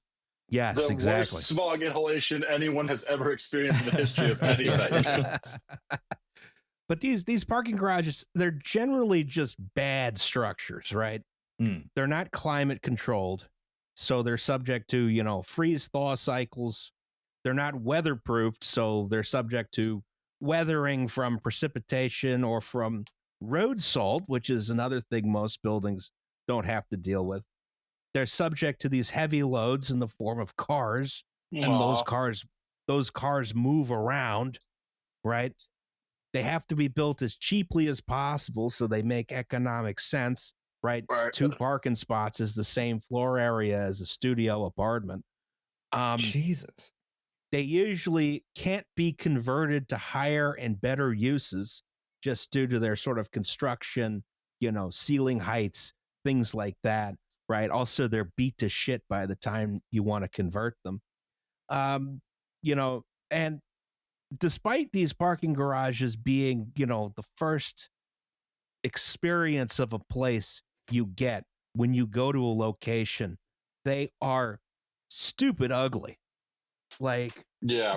it's a bizarre way for this. This is essentially your foyer to, any sort of building or location, and it's like, no, you have to go into a horrible warehouse for cars to get here, right? They also tend not to be built correctly, especially the modern precast ones. There's lots of problems with the grout, lots of problems with the minimal cast in place concrete that is usually put into them. They are usually not well maintained, right? Underground garages have all of these problems as well, but they're, not visible to the public, and they have additional problems like runoff, right? So I can't imagine like a deep underground garage. Imagine if you had to clean out the sump. Oh my God. I'm back, everybody. And so did you hear about the because automated like parking garages where your car just gets like lifted on a hydraulic thing and stored? Of course. There have been a couple of those. There was one in London that ate somebody's car, and by ate, I don't mean it destroyed the car. What I mean is it stored it irretrievably. And when they sued to be like, I want my car back, it is trapped in your car labyrinth. You put it in the fucking car jail from Car Andor. I'm sorry, it got eaten by the car minotaur. Or the minocar. Because it requires a series of precise moves to get the thing out. You have to do basically the plot of the movie Cube to get your car back. They had to tell that person, yeah, sorry, your car, we can get you your car back in 4 years' time. And there's no way to get there ahead of that other than just, I guess, demolishing the entire parking garage to like breach in and rescue your car. Your car is just trapped. Your car is going through a multi-year experience with this. Oh my God. I mean, yeah, I suppose that makes sense for that kind of garage. I mean, it's weird that they had a specific date on that, but I suppose Apparently. that's, another thing about parking garages is, because of all these problems they have with them, they tend to have very short lifespans, right? We're talking like 30, 40 years tops, because they just get beat to shit and they're not necessarily built that well to begin with. And of course, we're in a situation where everyone's getting electric cars, and, rather than doing the same thing, which is, maybe we make the cars a bit lighter. Maybe we take advantage of some efficiencies, especially when energy is, likely to be more scarce in the future. It's like, no, everyone's buying electric SUVs, so the car parks are put under more strain. So, every expect SUV now. I just have a quick aside. The thing that really pisses me off about electric cars now is the honking ginormous like electric SUVs like the Hummer EV and the Cadillac Escalade EV version that weigh 9,000 fucking pounds and yet can get from 0 to 60 in 4.5 seconds. It's like the F-150 Lightning that the guy used to do the terrorist attack in New Orleans. I am firm believer in going fast, recklessly fast. Of However, course. I am not a believer in endangering people besides myself to do it. I believe that I should be put in charge of the Federal Highway Authority. And I will regulate electric cars so that you get 20 horsepower. Everyone drives an electric Chevaux, and the streets are made much safer. Oh, there you go. Yeah, you only need to go 60. What do you care? Except for me, I get an exemption. because you're the safer driver. Yeah. Yes, thank you, November. Yeah, of course. Yeah. So, yeah, the result of this is these buildings tend to need to be replaced relatively frequently compared to a lot of other kinds of buildings which are climate controlled or otherwise have these sorts of they're easier to maintain, and they have less of a shelf, or they have more of a a life to them. So naturally, if you're going to build a grand civic plaza, you build it on top of an underground parking garage. Oh, hell yeah. Yeah. Right. So, you know, we've now covered the two main constituent parts of our episode, right? We accidentally made the giant traffic car sewer, and then we accidentally fucked up and forgot to put a, place to put all the cars like Lou Kahn wanted. So, Oh, crazy Luke on.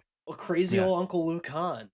So what happened? So it slightly before Crazy Uncle Lou Kahn starts his drawing, in 1948, the newspapers start to like do the thing where they're like, surely all of the citizens agree that we simply must have more legal underground municipal parking garages in Philadelphia. And back in those days, like we'll talk about in a minute, like the process for getting anything done in Philly had to go through the state legislature. So in order to legalize the building of underground parking garages, it had to go through that. Where they originally had planned to site it was right next to that Parkway forecourt area from earlier. You can see it. It was always supposed to be kind of like bisected by the road. This is what was called Rayburn Plaza, and it had a municipal bandstand on it. And later it's called Thomas Paine Plaza because Thomas Paine allegedly did Common Sense over. But it was always this kind of place of public performance, and then went on a podcast about Philadelphia sports. Absolutely, big shout out. Aw. Yeah, 10,000 losses. We're I feel a little guilty because I told Tom I couldn't record today, and then I got pressed into service with fucking AirPods today, like because Roz DM'd us last night with like, "Hey, can we record today?" And I was just motherfucker. I gotta get the slop out. Yep. 10,000 losses does not pay my bills. This slop does. Hello, hogs. Thank you.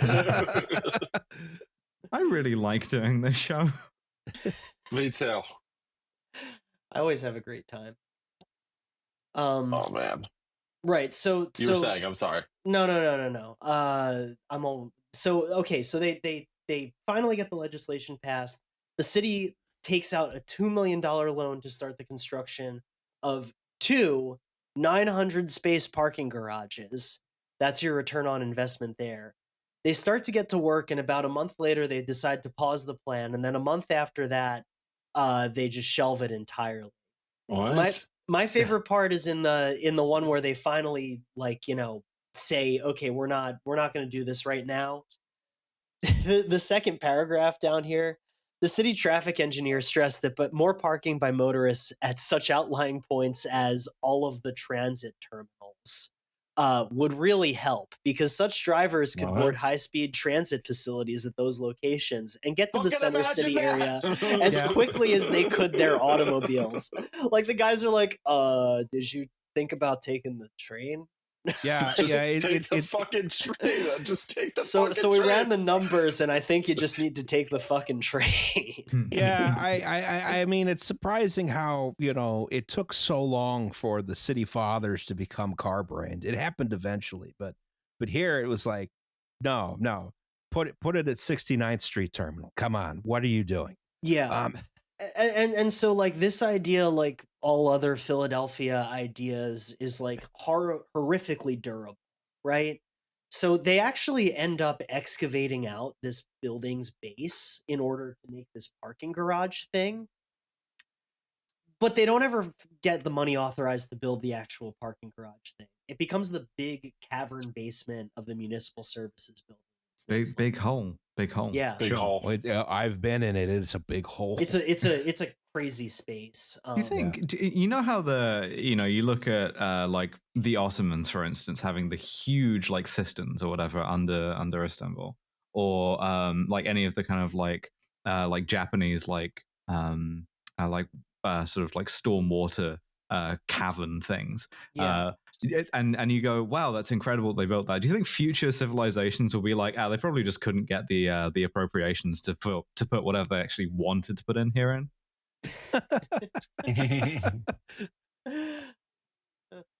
Yes, exactly. We think this was some kind of storage basement. Don't know. So this is the state of the area coming into the 1950s and 60s. Yeah. You have The one thing I just want to add about this is that this underground parking garage movement thing actually ends up creating the modern Philadelphia NIMBY movement on accident because they proposed one for Rittenhouse Square, but that's a whole nother story for another time. Yeah, so we got a big hole in the ground. We got a Parkway, which is now jamming cars into Center City. We've got City Hall and Broad Street Station. Broad Street Station at this point not necessarily useful. The arcade building is still there. Poor November. Yeah. I'm never gonna triumph over this building, you know. And now we have to introduce our cast of characters. Yes. At only an hour 26. Yeah. What are you gonna do? These are the players of the story. Yeah. I don't recognize this tarot deck. Oh, Roz and I made this up the other night. Yeah. It's really good. Let's start with the priest. That's right. Edmund Bacon. Oh! That's Hold an on. alarmingly All right. shaped man. All right. Yeah. You want to make your case, Liam? So from what I understand of him, he's the intellectualization of what Robert Moses couldn't do. See, Yes and no. Okay, well, again, I don't understand as much as you do. Urban planning's not my forte, but I'll kill you, Roz. Yeah. Stone dead, buddy. That is a shape of forehead I've never seen before. Could No, estrogen have saved her? You have seen that forehead before if you've seen movie films. yeah, Movie films. Yeah, Kevin Bacon. Nova. yeah. No shit, really? Yeah, Yeah, really. he's Kevin Bacon's dad. What the fuck? The 7 degrees of Kevin Bacon applies to urban planning? Yes. Yeah, Sure and does. and Kevin Bacon likes to say the only reason he busted his ass being an actor was because his dad worked twice as hard. Which means that Ed Bacon must have been crazy, as you can probably imagine. Yeah, I mean, all the people in this, all the people we're discussing today have alarmingly low Kevin Bacon numbers. But like, so Liam, I think the Robert Moses comparison is pretty like fair, right? In a lot of respects, you. right? They're both working with huge swaths of land. They're able to really wield the concept of redesigning and redeveloping the city. But that's kind of where it starts and stops. Because Bacon wasn't an autocrat. He worked in collaboration with all of the people involved in the city from top to bottom, right? So that's not only like, you know, he actually gets kicked out of Flint, Michigan for being accused of being a communist. So he comes to Philadelphia and Not a becomes difficult thing to do in those days. of course, No. as was the He was, style of the time. He was in charge of the housing association there, right? Trying to get public housing built, but not in like ways that were amenable to real estate. Yeah, no, I think he was just head of city planning. Like he was a classic Philadelphia Quaker in all of that conservative, like kind of stead type of way. We went to the same high school. Just so you know. The big thing about Bacon compared to Robert Moses is Ed Bacon is through and through, he's an academic, right? As opposed to Robert Moses, who got the opposite of an education, which is a PhD in political science from Columbia. Oh, that's not real. Okay, fair enough. You know, he knows history, he knows theory, and he's very, very good at it. Yeah, and so the two things that happen here, like, so Ed Bacon's senior thesis when he's an architecture student at Cornell is to design a civic center for Philadelphia. Like he's taking this idea that started in 1907 with the Parkway, and he's thinking, okay, how do we actually finish this thing so that it becomes something much grander? And look here, Roz, he even just says, let's get rid of fucking City Hall. looks. Yeah, he's also saying, yeah, we'll get rid of City Hall. He also draws one of the most phallic plazas that I've actually seen. And usually when I think people say like the architecture is a dick metaphor thing, I'm like, you're full of shit. But this one's my favorite. No, it's not even a metaphor. This is No. just a penis. So you see the black dot at the tip of it, right? Mhm. That was a fountain. And the whole point was to be this central radiating pivot point from which one would spurt up the Ben Franklin Parkway. Oh, spurt up right? the Ben Franklin. Yeah. Yeah. Yeah. And you know, just create this beautiful canal of a public space that goes all the way to the you know, metaphorical art museum A. Obviously, these colonnaded arcades down here. That's the hair on the balls. Right. And that's actually, so it's a common misconception. That's actually where the municipal employees are stored in urban planning. Civil deference, if you will. Yes. Hi, Bruce. Sorry. And so yeah, like just Bacon's been working on this whole notion of how do we actually fix Philadelphia for his entire professional life. And he becomes the head of city planning, and he's suddenly in a position to actually do it, thanks to some of the other characters. You got anything else for this one, Roz?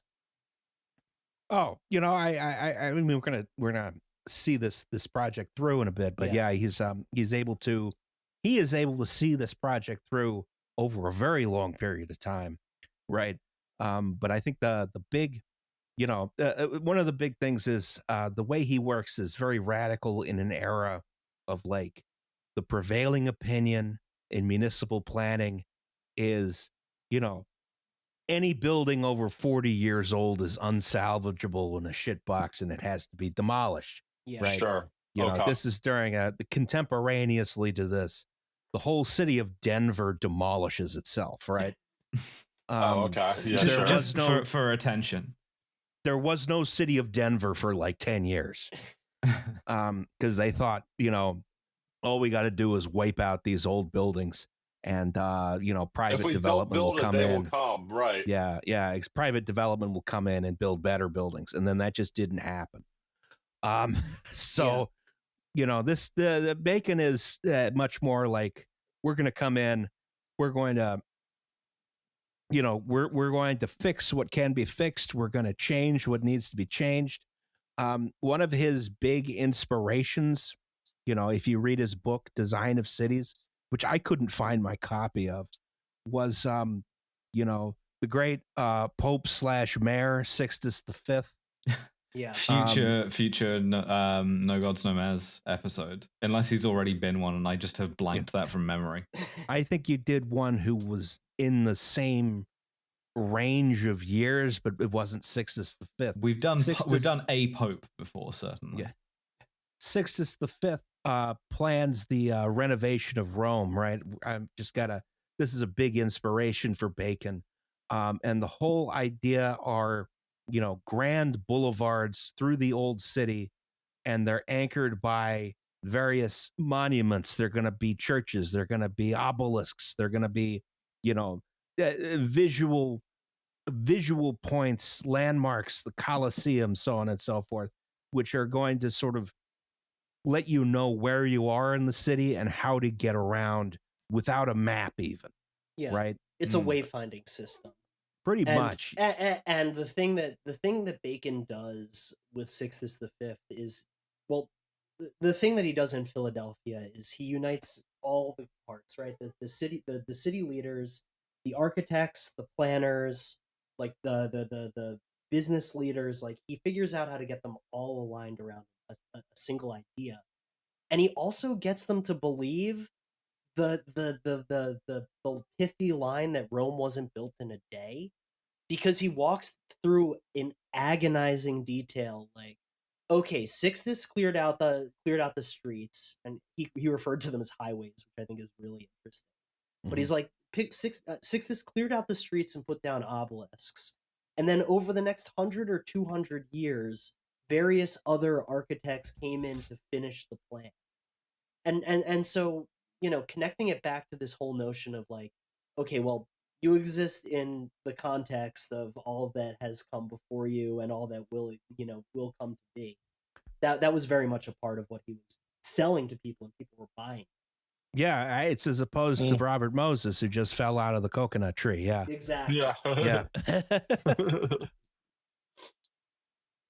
But yeah, so he's drawing on much of this old tradition, but he's also, again, very modern. We go back to this Market East plan. This is one of his drawings about like, okay, we're doing something new and radical as well. We're doing something that, is very much of the 60s. Very much it is very much of its time. It's of contemporary architecture. We're going to have modern rapid transit. We're going to have shopping centers. We're going to have offices.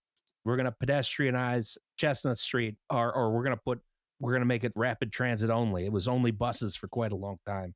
We're going to have these new kinds of row houses.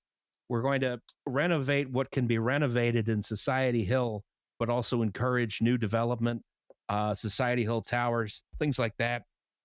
He plans like all of the Great Northeast, so on and so forth, the Northeast section of the city that was still largely undeveloped in the 60s. Yeah, and Society Hill was a really it predates this like intentional city planning process by a little bit, but he really did have just like total reign over redesigning the city, and he took that responsibility very seriously. So Yeah. like exactly, Sure. Society Hill was one of the first urban redevelopment projects, and instead of doing the Pruitt-Igoe, we knock down 3 city blocks and we build a mega tower, it was selective site-by-site demolition of the homes that were actually in true disrepair. And Admittedly, you can see here Society Hill Towers. They did do some really big buildings, but that Yeah. was the exception, not the rule. right, and Right. that was a centerpiece, and that was a wayfinding point, and that was this, that, the other thing that goes back to these larger notions of how you see a city. There's also an interesting story here where that was the site of the Dock Street Market, which was a market that's set up contemporaneously with like colonial Philadelphia, and then guys were just driving trucks into it to get their wholesale grocery deliveries and fish. So that was totally crowded and clogged up. Yes. And I really love the Society Hill. He puts a greenway in, so it's a pedestrianized, separate walking path through the city, and they front up on the buildings. It's really, really, different, interesting, eclectic. It takes you all through Society Hill, and it separates you physically as a pedestrian from vehicular traffic in a way that wasn't really in the kind of zeitgeist of urban planning for another 20 or 30 years. Yeah, it's very different from a Robert Moses proposal. That would be, I just shove a highway through it, it'll be fine. Fuck you. Yeah, Yeah. put some housing towers in. So that's Bacon. He's academic. He takes his responsibility seriously. He's good at getting people to work together over a very long period of time. Now we talk about our next guy, the alchemist, Yeah, Vincent boy. Kling.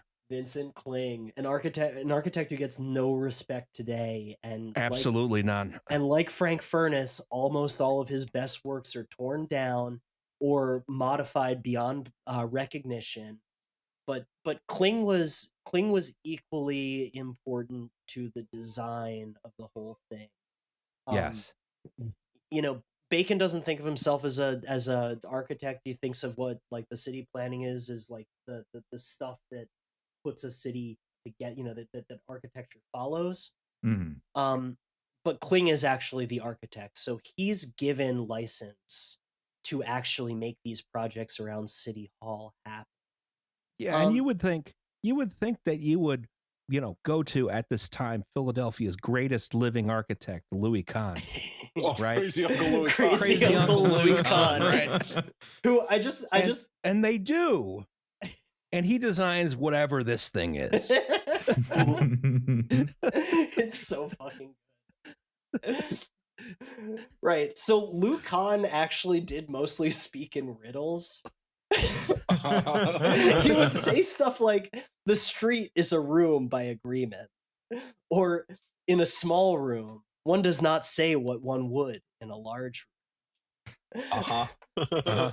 He has a whole monologue about what a brick wants to be versus what you can do with the brick and how you I mean, dialogue with the brick. listen. Of course, so whomst among us? No, I agree.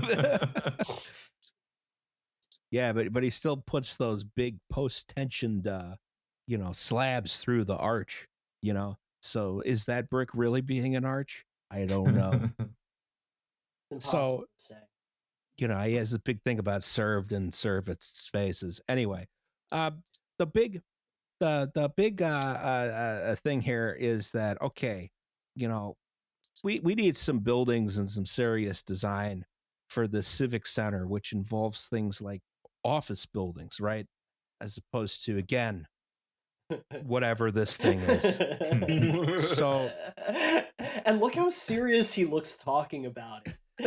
You can just imagine him being like, this building will change the way that people go to buildings forever and ever and the rest of their lives, and I didn't make this in the last 24 hours with connects. And you're looking at him like this man is this in the last 2-3 days. Yeah. And you're looking at this like this man is dangerously insane. There goes crazy Uncle Luke Kahn again. He has made this out of straws. This is not this is not a serious person. I don't feel especially safe around this man. Let's do it. Yeah. So Ed Bacon and the planning team are like, okay, Can we get a normal architect, please? Yeah, let's go to a guy who could design a floor plate. Fucking yeah.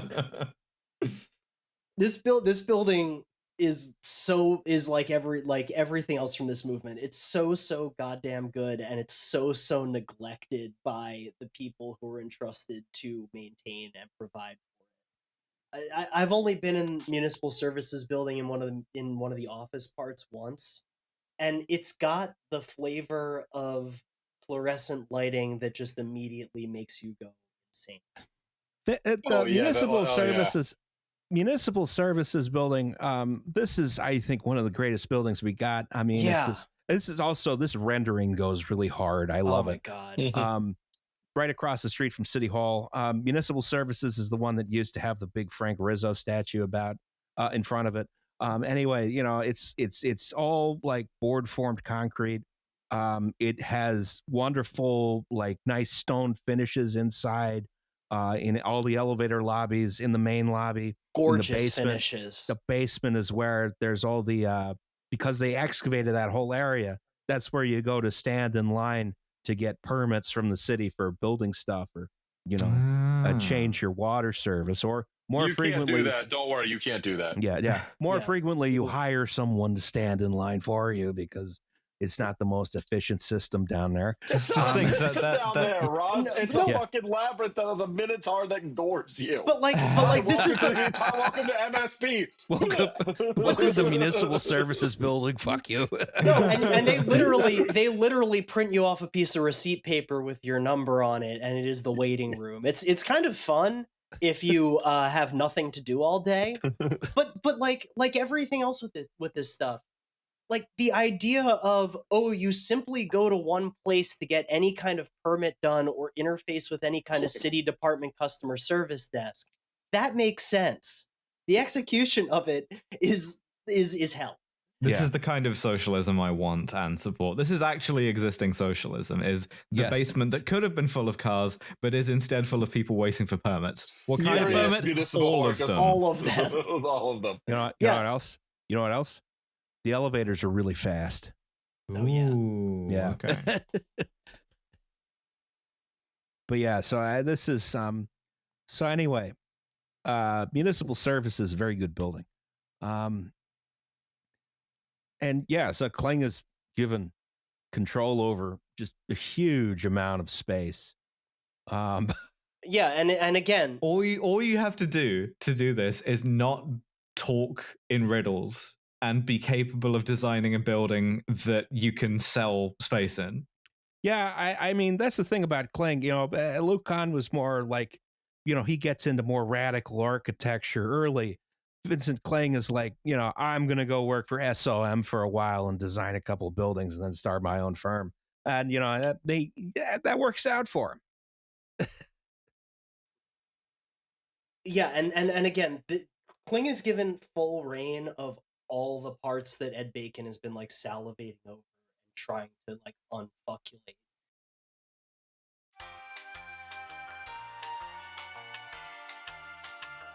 Hi, it's Justin. So this is a commercial for the podcast that you're already listening to. People are annoyed by these, so let me get to the point. We have this thing called Patreon, right? The deal is you give us $2 a month, and we give you an extra episode once a month. Sometimes it's a little inconsistent, but it's $2. You get what you pay for. It also gets you our full back catalog of bonus episodes, so you can learn about exciting topics like guns, pickup trucks, or pickup trucks with guns on them. The money we raise through Patreon goes to making sure that the only ad you hear on this podcast is this one. Anyway, that's something to consider if you have $2 to spare each month. Join at patreon.com/WTYP pod. Do it if you want. Or don't. It's your decision, and we respect that. Back to the show.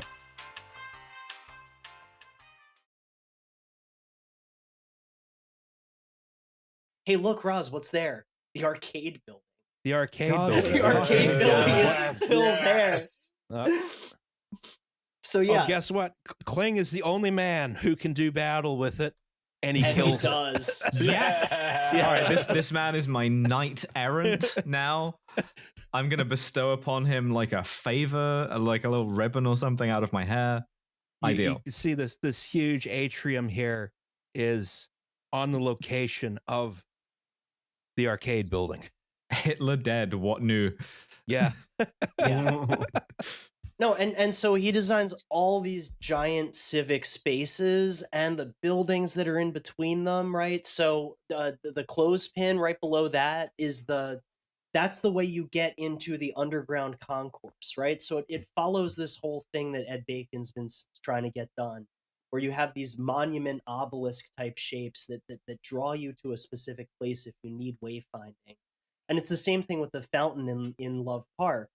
It's very, very tall because it creates this point of access between the Parkway and the City Hall complex. And then after that's what the artwork is, right? Then you get to fill the space in with artwork that then sustains itself, like the love sculpture, the clothespin. But my favorite, and it's one of my like most mourned pieces of Philadelphia public art, but this sculpture series called Your Move, of all the game Oh pieces. yeah, me too. Yeah. It was so it is an intentional reference to this notion of Rayburn Plaza, that place with the bandstand on it, being a place of performance and play and entertainment. Like those the specific pieces they have some checkerboards that are supposed to be bandstands. And it's so much fun. You have all these giant household trinkets lying around, and it's really beautiful artwork. And they're really beautiful public plazas that are simply not well maintained as public spaces. This is why one of my favorites here was Dilworth Plaza. Big sunken plaza. You can see it fronts Municipal Services Building. There's a big waterfall here that drops down a story. You got some public art. All these arcades here, these interface with the concourse, which was, sort of a big underground series of pedestrian walkways that linked basically every building, in the in the civic area, but also all the way down Market Street It was for so quite a good. ways. And they only started to close it up during COVID. That's the Yeah. saddest thing. You used to be able to just walk it.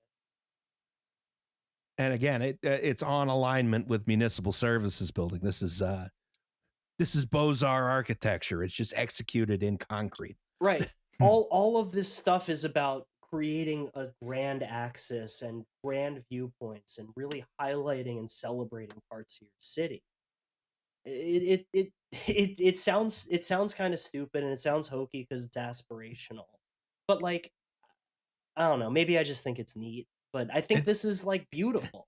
it is. And you know the game sculptures are kind of whimsical, you know, and I appreciate some whimsy. Yeah. So, but at this time, all of this is, theory, right? So we have to introduce our next character, Richardson Dilworth. That's right. I beg Oh, your boy. pardon. I'm It's sorry. Richardson Dilworth. No, Richardson Dilworth. Okay, sure. Richardson Dilworth. This is Richardson a Dilworth. certified Richardson Dilworth moment. The last wasp exactly. mayor of This Philadelphia. is a certified Dilworth banger. Oh, certified Dilworth bangers were all over the place in the 1950s. I don't like the sound of that. No, because you have the vague two types of mayors in Philadelphia theory that I've been cooking on, where you have the autocrat, the charismatic leader and cheerleader and guy who gets stuff done, and then you have basically like the fixer and the technocrat, right? Somebody who's Right. trying to figure out how to fix all these things and just keep things going. And then, unfortunately, like Jim Kenney, sometimes you just get burned out and you never want to be mayor ever again. So Oh, sad poor- sometimes. So Yes, sad that's sometimes. But yeah, so Dilworth really, Roz, you should talk about the city charter part, but Dilworth was always at the ribbon cutting. He was always making new big projects happen. And, all these civic leaders in the 1950s were all, full-throated gung-ho support of each other. So they weren't like having these kind of intra-group disputes. They were all on the same page and they all worked with each other to make these. It didn't hurt that there was a lot of money for these projects available. Oh, ton of money. I was And, gonna say, and yeah. the city could still borrow shit tons of money. Yeah. One of the things that helped that was something strange that happened in 1951, which was the Philadelphia Home Rule Charter, right?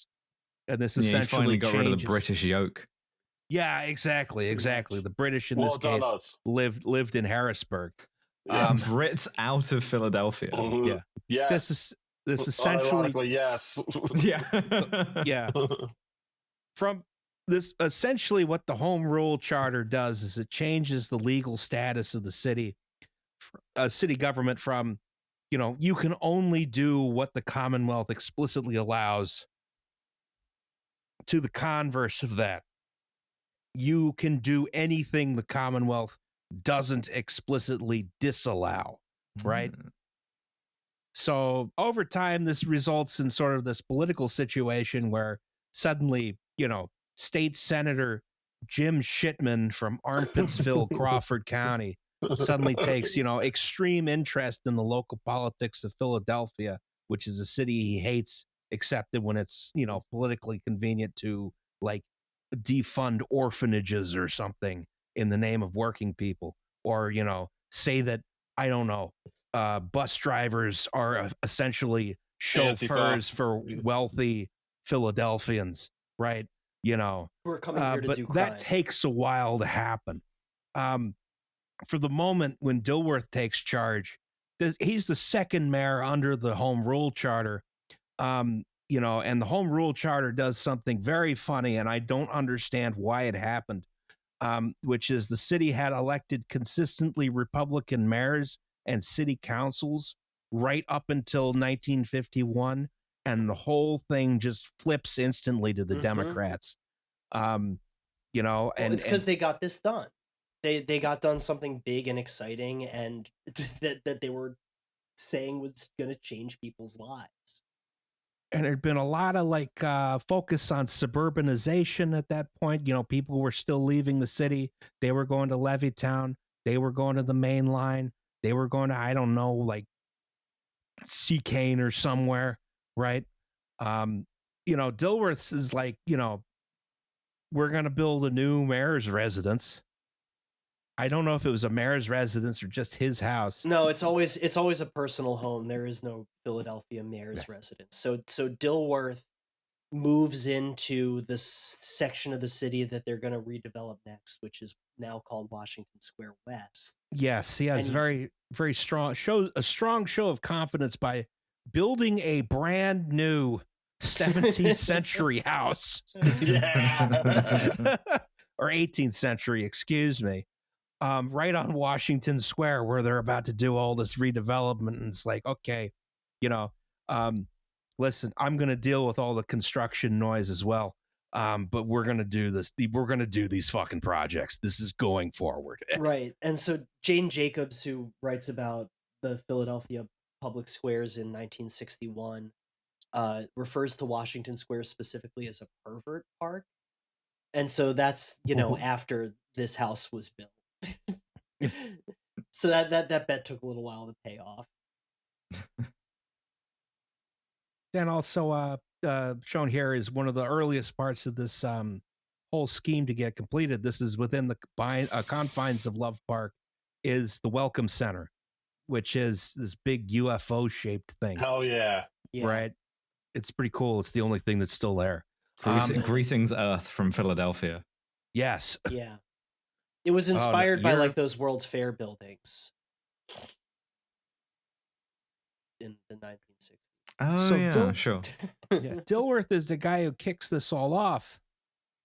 But then we need the mechanic, James Tate.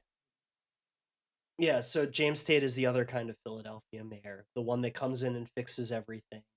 And we barely have any photographic evidence that he even existed because he was probably too busy just putting out fires every day. all the home rule charter stuff, that's like 6 years old now. It's just long enough to create some like serious structural problems with the stuff that he's got to fix. But he's really good at what he does, and he keeps carrying on the work. So a lot of the projects that get proposed under this first city plan that Ed Bacon puts together in 1954, those actually start to get done now. Mm-hmm. You can see like the sports complex starting, and you can see the sports complex getting finished down here. It was so good. You can see the Broad Street line getting extended. You can see, I think that happens a bit later, or they don't lay the trackways for a long time. You can see here's finally they're excavating Love Park so they can finish this design with, 5 stories of parking underneath it, which is a good idea. Yeah. And you can see municipal services under construction and nearing completion at this point. I don't know much about James Tate at all, other than he was our first Catholic mayor in what had always been a very Catholic city. Yeah. Yeah, it's hard to get information about this guy. He was part of the same movement. So, like many other municipalities, when Dilworth was mayor, Tate was the head of city council. They had the plan of succession. And they're all working collaboratively together to make Philadelphia pretty goddamn cool. The Wasps did damnatio memoriae to him. Yeah. Yeah. But yeah, so Tate is, he's out here, he's pulling the levers, he's, twisting the dials, he's making sure this project is just it's gonna keep going forward through this whole time. But Tate is also like, he has an appointed successor. And no one could have stopped this from happening. Oh, right. Yeah. I'll tell this story. So what happens is James Tate actually ends up serving 10 years. You're supposed to be term limited to 2 terms as a Philadelphia mayor. It sounds like he was in prison. No. Yeah. Let him out of being mayor early for good behavior. You walk into City Hall with the sash, and the first guy's like, "What'd you get?" Back in the 1700s, being mayor of Philadelphia was a punishment that your friends gave you because it was not a salaried position. You had to do it and not get paid for it. And so there were guys who were like, yeah, you know what? I'm just not going to do it. I'm going to pay the fine instead. So the guy who didn't want to be Pope. Yeah, exactly. And there's one guy. Yeah. there's one guy who keeps getting reelected over and over and over and over and over. So yeah, anyway, when Tate is wrapping up his term, which included 2 extra years from Dilworth, he about a month before the election is supposed to happen, he talks about, no, wait, Roz, we should save this for later, right? Okay, no, we can do it now or whatever. He's not paying attention. So Hold on. So what happens is there's a chief of police named Mayor Frank Rizzo who will come into our story very future soon. No Gods No Mares episode, Yeah, of he course. should, but- And so James Tate, And a chief of the fire department who Is his was his brother. so Tate hosts a press conference a month before the election happens, and he goes, "Hey, yeah, so I'm gonna retire, and Frank Rizzo's in charge now." A month before the election happens, and so all the news reporters start asking all of the procedural parliamentarian questions, like, "Wait a minute, sir, is that really how that works? That can't be what's happening." And he's like, "Yeah. Well, anyways, I'm retiring now." And so that's how he gets out of political office. Yeah. He's like, nah, give it to Frank. Yeah. Yeah. Which leads us to The fool. the fool, the king/fool, Frank Rizzo, The man himself. the world's whitest man. Oh yeah. The worst to ever do it. No, I truly. am going to say, do we want to continue? I may have to drop soon. Corinne's going to be home soon, and I would like to hang out with my wife. We can do Or do you that. want to keep going? The decline is going to be pretty quick. All right, let's just keep going. I don't know. Yeah. Okay. I'll drop if I have to. Just giving up on podcasting to hang out with your wife. I sacrifice so much wife time for this podcast. That's true.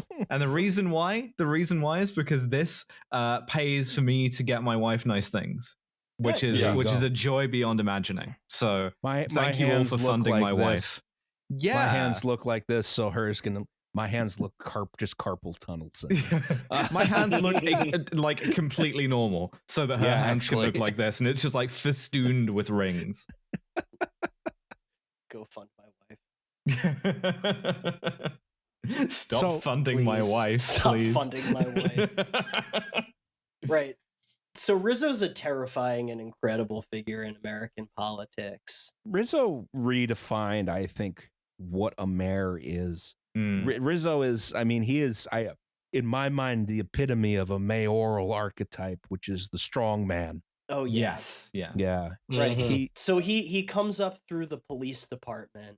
There's a really great Always a good documentary. Yeah, there's a really great documentary called Amateur Night at City Hall, the Frank Rizzo story. I highly recommend it. It's so good. It's so good. And so Rizzo's rise comes up from him being a strongman cop who knew how to get in front of the camera at all of the crime scenes. So in that lower left-hand image, that you right in the crook of his tuxedo jacket, that's a nightstick. He left the social function to go see what the cops were doing when the news cameras were. The one above that, he got to star on a propaganda TV show from the 1960s called Lawbreaker. And he just knew how to play the news media, and you know, it's almost one of those things where he's the blueprint for Donald Trump, but he's also like, thank God Donald Trump didn't know about the Frank Rizzo blueprint. Yeah, thank God he wasn't that good. Yeah, I mean, he was incredible at like just bullshitting in such a way that the media would listen to him. Yeah, and so he would say like crazy press quotes that activated all the people in South Philadelphia who were scared, dealing with all of the depopulation that happens because of white flight in the 1960s. And also bizarre quotes like "I never saw my mother naked." Right, and on the campaign trail, he says, "You guys just wait and see. I'm gonna make Attila the Hun look like a fat." Like just I crazy don't know if shit. you can be saying that, Frank Rizzo. Frank Rizzo, and see, Nova, that's the thing. Frank Rizzo says whatever he wants. He speaks in the third person. and Frank Rizzo loves it, and all the people who Frank Rizzo loves love it too. The funniest part about all this is he does these crazy long news press conferences. You know, he'll just do these constantly, and then the radios will just play him talking for 3 hours. And so during one of these press conferences, he makes like I forget what the lie's about, but he pulls the old Donnie Trump on them, right? So he says like, you know, I'll go down justifying that to my grave. I will always say that. I definitely, you know, said that, and I meant the truth by it. And if anybody wants to catch me on it, I'll take a lie detector test, and it'll show that I was telling the truth.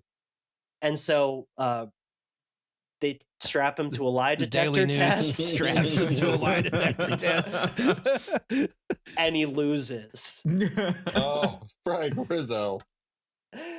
But you know, all these scandals, even the group of, you know, young student Democrats who are trying to get him recalled in the election. The only thing that actually makes him unpopular as a mayor and makes him you know, lose his mayorship is he switches parties to try to become a member of Richard Nixon's cabinet. And that's finally the thing. He switches to becoming Republican. He supported Nixon even when he was a Democrat. He was pals with Nixon. One of the things that he gets done as a result is he manages to get the last of the funding out of the urban mass transit administration to get the Center City commuter connection built. You can see the groundbreaking down here, which is the thing that unified all the commuter railroads in Philadelphia into a through running S-Bahn type service. Also, is this what's his face? Yeah, that's Thatch. Okay. So Frank Rizzo was the only rat to try and climb a border sinking ship. Yes, and he did to some, but the ship still sank. Yeah. Well, but I mean, the other thing we have to talk about Rizzo. Extremely racist, major police beatdowns. Oh yeah, everything. He's the mayor who shot up the Move House and then had it demolished. No, he's not. No, he's not. The first Move House, not the second Move House. Oh yeah, right. Excuse me. Okay. Thank you. Yeah, my bad. Yeah. Yeah. We he shoots. Ready to go with that shit. He shoots up. He shoots up the Palatine Village Move House. Yes. 32nd and Spring Garden, right? Yeah, and it doesn't get better from there. And you know, the police get very aggressive and violent during this era, and the city is not better off for it. I mean, this it's crazy ultimately how it doesn't work. Yeah. Well, so the police, you know, and it's this cyclical thing, right? The police become violent, and then and then the people who are reading the news or listening to these radio broadcasts think, "Holy shit, it's so scary out here because Frank Rizzo is telling me how terrified I should be." And so it pretty much rapidly accelerates what was a slow depopulation of Philadelphia, which of course leads to lower tax revenues and lower abilities to pay for things. And then he hired like a shit ton of people just to have like random make work jobs. Like if anybody called him and was like, "I knew you when you were a police officer, could I have a job please?" He'd be like, "Yeah, sure." Which again, I don't disagree with as a theory, but it completely bankrupted the city because we were I disagree with the asshole doing it, right. Yeah, exactly. Yeah, and so he really just creates this bad situation in the city where it's like every year is worse than the last year. Every year the city gets more dangerous. Every year the cops get more violent and unhinged. And they're empowered to, and you know, it doesn't lead to any better outcomes. But he also guts the Fairmount Park Commission, which is like the first in a long, long line of cuts. He slashes their budget by 50% because he didn't like that they had their own police force that was outside of his purview when he was police commissioner. And so this leads to a rapid decline in Philadelphia parks and public spaces. Inter-police conflicts, police on police violence. Well, and the Fairmount Park Guard weren't gun-carrying cops. So they were nightstick cops. They were park rangers, you know? Like they weren't really beat your ass cops like everybody else was in the city. But, Rizzo comes in, and so much of this groundwork has been done in order to build this great civic center, and he gets to open it. Yeah. And let's look at this.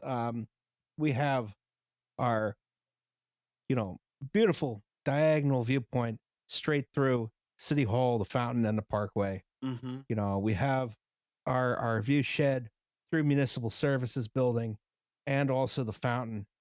I just think this all could have been under the Center purview of a Square. bunch of park rangers. You know what? Here's the Yes. thing, right? Moderate position. This is going to appeal to Democrats, right? Police abolition. You wind up like the Philly Police Department, and instead of that, instead of just having like nothing, you reinstitute the Fairmount Park Guards, Absolutely. and they just do everything. Yes. It is now all park ranger territory. They all Yes. get horses. It's Mhm. great. Yeah. It's like due south. It's great. Like No everyone loves it. National Park Service guards, though. Those guys are scary. No, those are Yeah. different guys. No, and, Yeah. and the sad thing now is like, again, when you have people who are dedicated and committed to a specific public space, they really get to understand all of its ebbs Like and the nuance and flows. dynamics. Yeah. Yeah. Yeah, and like today in Philadelphia, the park ranger program are seasonal employees who are usually moved around from site to site, just randomly ad hoc. Most places they really just open up the athletic fields and then leave and then come back and close them back up because they're going to 30 or 40 different sites that they just get eyes on. And public spaces need to have continuous maintenance and vigilance and eyes on the street in order to be successful. But I'm starting to get on my high horse here. We've got a lot to cover. More park Yeah, and rangers. I mean, and this overall, this is a fully realized project. This is, and I was lucky enough to have arrived here early enough to have seen it in its full majesty. Yeah. But No, they did it. They did the entire thing. They did the whole thing, and it was really good. And you think about how critical this is. So this is transportation infrastructure, right? It's not just the Parkway, but it's all of these transit connections that all meet in the heart of the city. Yes, And 'cause it's you've all got- these, you've got these viewpoints. You get the subway through here. You have the Broad Street line, which has to go around the tower because it was too heavy to tunnel under, and goes there. And then you have the Center City commuter connection, which goes through here, I want to say. Yeah, it's And I think it's then- pretty much straight down Market. And then it's not No, down it's- Market. it's Filbert. down JFK. Yeah. And then you have the trolleys, which sort of go around here, and then there's a station here, and then they make a curve, and then I'm pretty sure there's some kind of extra dimensional space. Somehow it winds up here, because I've never successfully navigated to the station that's somewhere in this location. Yeah. Right, so they brought this visual coherency above ground, below ground. It was actually it a works. working shopping center for a while. It was like the Montreal underground city. But in the last couple of years, it's really declined. There were 3 Dunkin' Donuts right over here.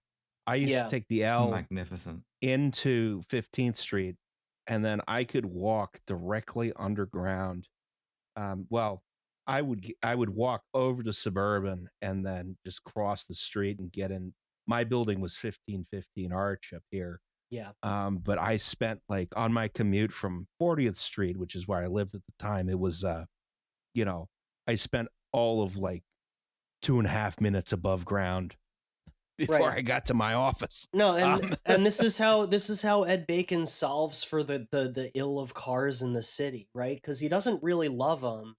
He realizes that they're a necessary evil, and so he says, okay, how can we split up as much pedestrian activity from the vehicular activity as possible? Again, there were so many Dunkin' Donuts down there. I don't know why, but it worked. It worked, and it was beautiful, and you could walk straight through it.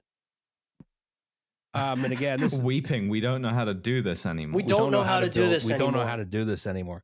And keep in mind, over on the east side here, there was also the East Market development, the concourse extended another mile that direction. Yeah. Um, It was unreal.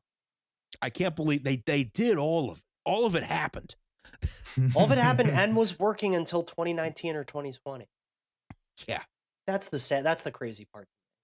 And it was a fantastic space. It was cool in the summer. There was so much, because the basin does a lot to cool the air, as does the huge fountain. Yeah. The trees were big. It was, there's lots of elevation changes. The materials were good. There were lots of places to sit. All of this was good. It was really good. Yeah. It's the thing where you have all these human scaled spaces that, that's not a sitting wall, that's not a laying wall, it's not a walking path, it's all of them at the same time. Right? You have these changes through space where you have steps that you have to walk through because that creates these processional movements. And the park was really heavily utilized, despite the fact that it was very, very poorly maintained, from an infrastructure standpoint, and then also just from a general ongoing upkeep of cleanliness and maintenance.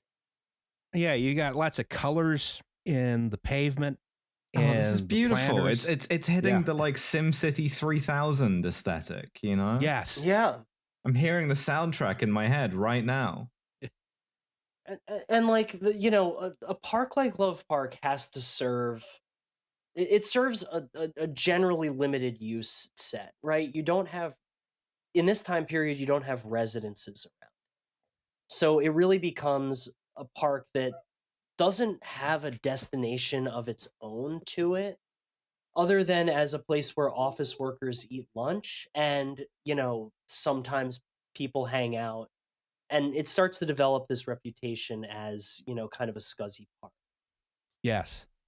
Yeah, fairly early on. It's like, this is also combined with, municipal disinvestment, which is, Rampant. all over America at the time. Like, can you imagine? I mean, to some extent, you can't blame individual mayors or political decisions for what happened. There was just massive disinvestment in general and a general decline in, it was just harder to live in cities. It was, more people got poor, and more people got homeless. This is, also a result of eviscerating the welfare state. This is as a result of eviscerating public housing. Love Park fairly early on became kind of, yeah, don't want to go there. Well, and the thing is, despite that, or in spite of that, or because of that, these places still draw tons of people. They're still beautiful spaces for many months out of the year.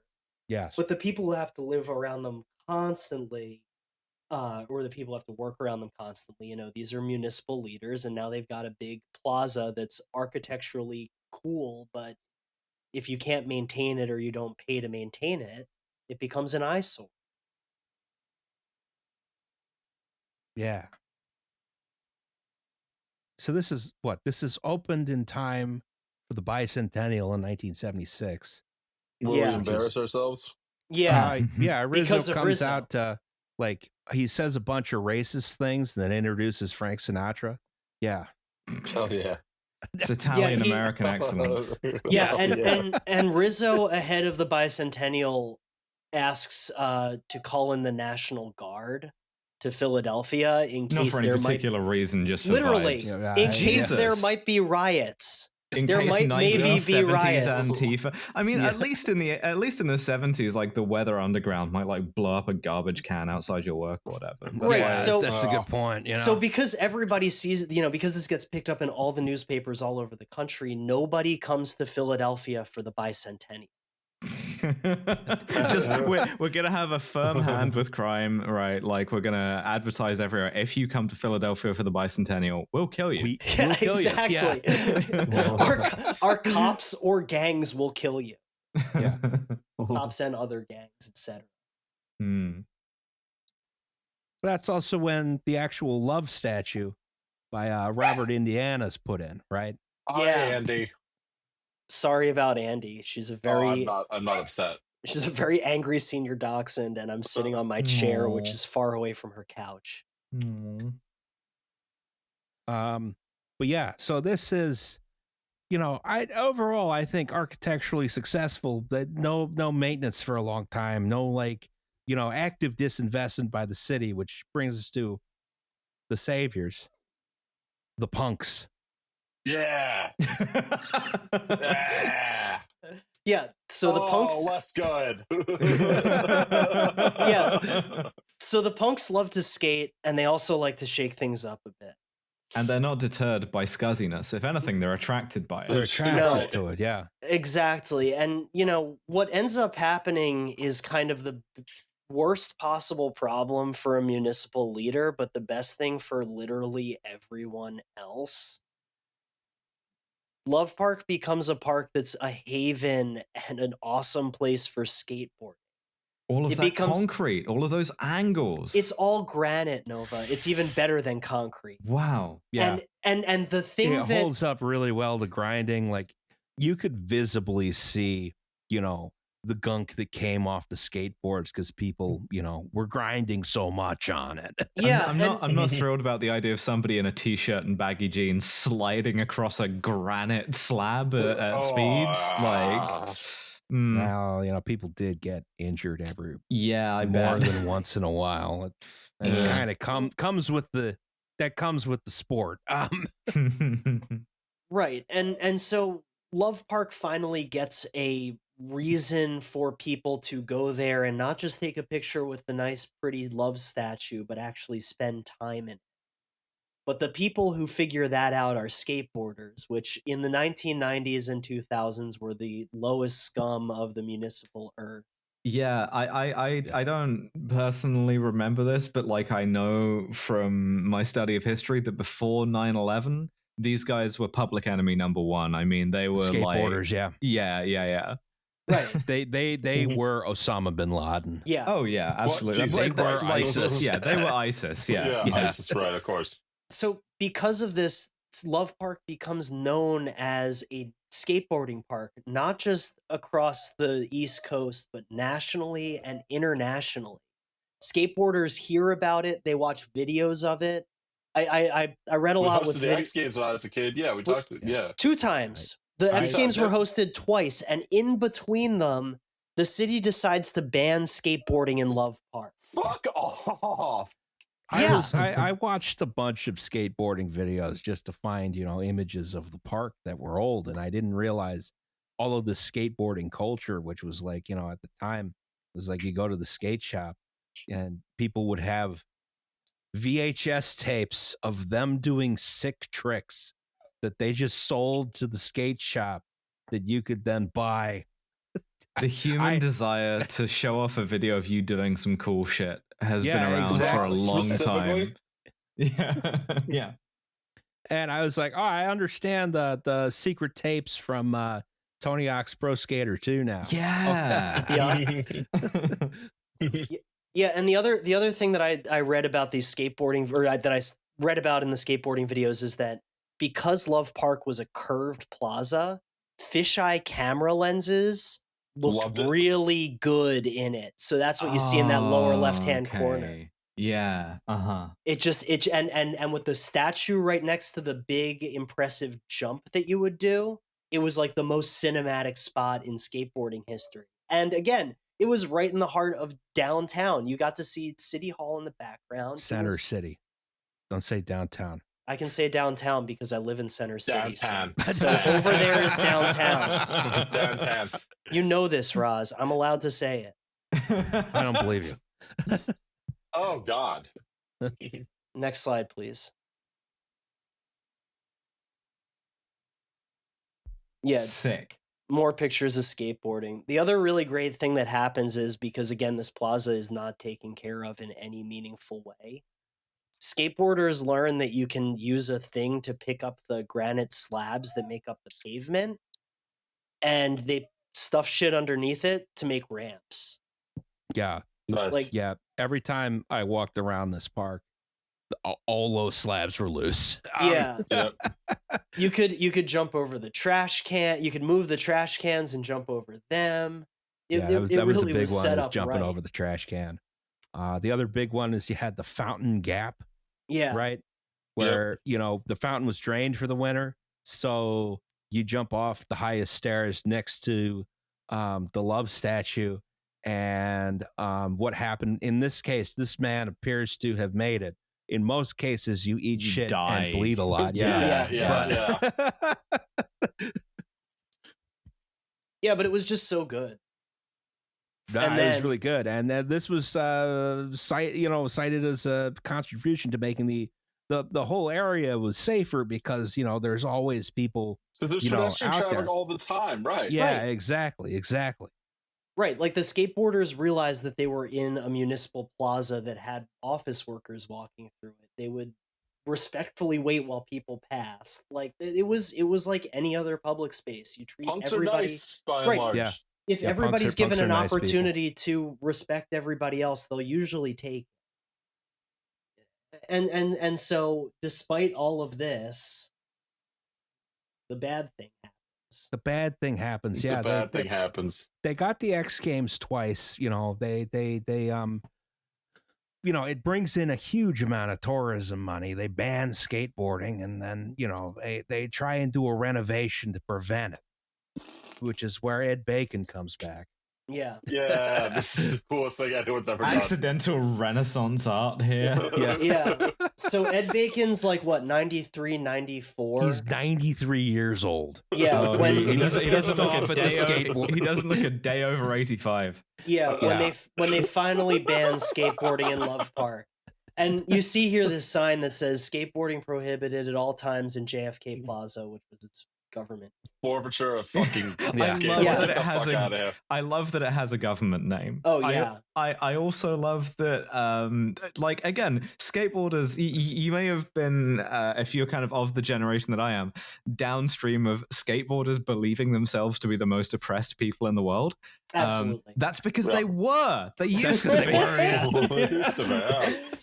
Right. So what they do is, instead of having uniformed cops standing next to the sign and yelling at people, they had undercover plainclothes cops just tackle you if you had a skateboard and were doing tricks. I mean, the That's so fucking skateboarding Serpico, Yeah. wearing a fucked up bucket hat and tackling a kid. Snub-nosed revolver that only shoots Nerf bullets. Yeah. And Vincent Kling, I think, was also at the protest, but I couldn't find the video of that. Yeah, this was like there were a few big protests. This one was where there's video of this Ed Bacon coming out and saying, "I am going to skateboard my beloved Love Park," in defiance of the city council that outlawed this. There's a few rallies where of all people, Councilwoman Janny Blackwell comes out to support the skateboarders, who I Jenny mostly know. Blackwell, the one good thing she ever did. Honestly, yeah. I mean, I mostly know her as like, oh yeah, we did this pilot bike lane. I think we should rip it out now. But no, she supports the skateboarders. Yeah, because Jenny Blackwell knew how to party, man. That's a good point. Yeah. And they do some light renovations to the park, right? They add some benches and inconvenient locations for skating to make it harder to, do like sick grinds and stuff like that. And this is taken poorly. It also doesn't work very well. A lot of people are still skating. And the park is also not being very well taken care of. And so, this is a globally recognized, skating area, right? It's not a skate park, but it's a plaza that's very easily skatable. And so, skateboarding is getting big. Yeah. As business. like an extreme sport at this point. So of course, DC Shoes comes in. Is like, if you reopen this park to skateboarding, we will give you $1 million to And keep the city park doesn't take it maintained. because they're cowards. And this here is we will not CEO. negotiate with skateboarders. Yeah, this is CEO of DC Shoes here, Ken Block, with $1 million check. If you know Ken Block, he's the guy who drove the cars sideways on YouTube very fast. Oh Yes. shit! Yeah. He has departed us, unfortunately, but he was really fucking cool. Yeah, he was really good at driving a car sideways. Like, the city passed up so much here for no reason other than they hated skateboards. Yeah. Yeah. And like, I'm sure there's liability considerations here. I'm sure there's like other issues to be mindful of. But if your tourism is shifting towards younger people who have money to spend, and you take away the cool thing in the middle of the city that they all love to see and do, you send a bad message. Yep. Yep. So, in the meantime, you remember there's a 5-story underground parking garage under this. I don't know if it's 5 stories, might be 4. There's some It's amount 4. of underground parking. Who gives a shit? Yeah, it's And the roof membrane goes kaput. good. Oh boy. Yeah. Too many ollies landing on it. Yeah. Apparently, yeah. Exactly. Do a kickflip, you fucking pussy, to just like Mayor Parker. You do the kickflip. An 80, like a 95-year-old man does a kickflip for the first time in his life, lands it perfectly, disappears Dies. down a massive Immediately basement. turns to dust. Like that scene out of Raiders. Falls Yeah. 4 stories straight down through. He ascends into heaven. So the parking garage roof membrane goes kaput. The roof membrane is what is preventing the rest of the parking garage from water intrusion, which is a big problem in an underground parking garage. There's the problem with the roof membrane going kaput is there's only one way to access it, which is to dig up the entire park. Yep. So when this is announced, I mean, and basically when they announce this, the goal is made very clear that Love Park will not be going back. Right. They will not have Love Park there, and they are designing a new park that will solve the skateboarding problem once and for all. Once and for all. We will never host the X Games again. And we so will never be a globally recognized skateboarding park. We could, man. This is a problem which was literally worse than 9/11, and we will solve it.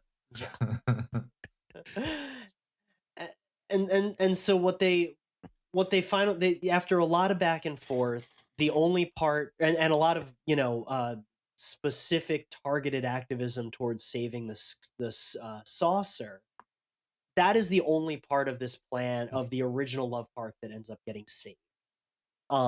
And it's kind of done begrudgingly, but that Very whole building, begrudgingly, whole building is eventually restored, is currently awaiting a future use, which I've heard is potentially they might have somebody promising it's going to go in there, which would be cool.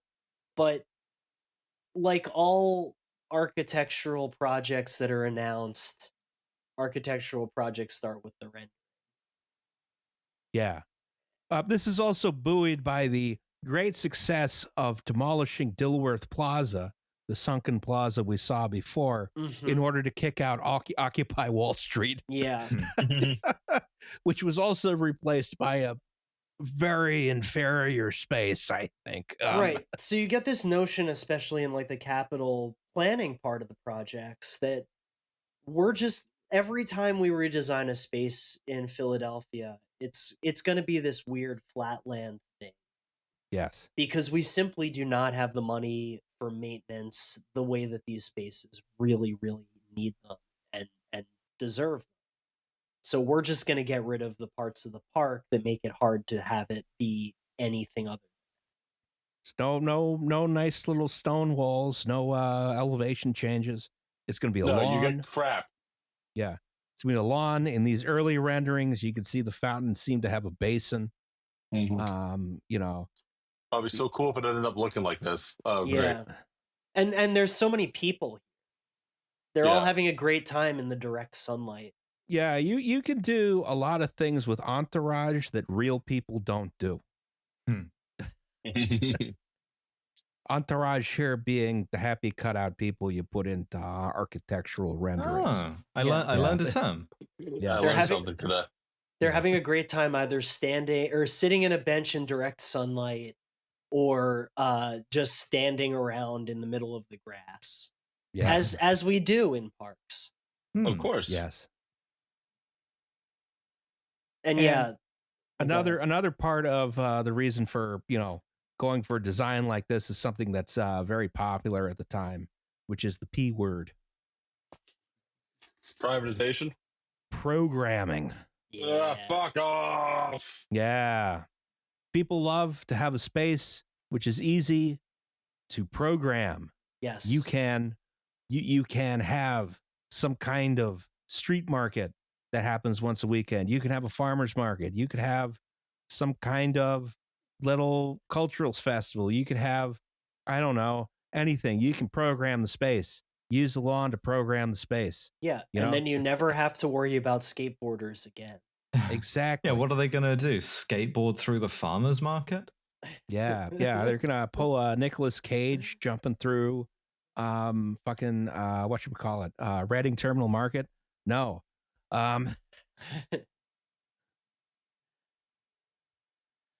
But Yeah. So they're going to solve this problem once and for all.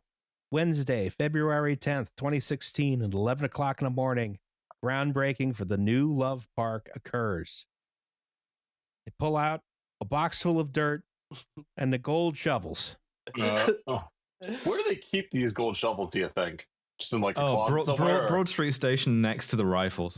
Yeah. I have seen the gold shovel closet.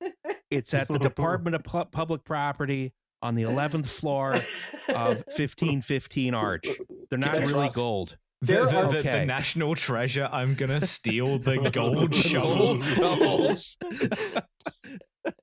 I If think you it's steal 11th the gold, floor of 15. I know for a fact it's in 1515 Arch. if you Or steal it the gold was when I worked shovels, they'll never be able to do this again. That's true. Like critical strategic infrastructure that you can degrade. You know. Yeah, the machine that removes a park's aesthetic features. Yeah.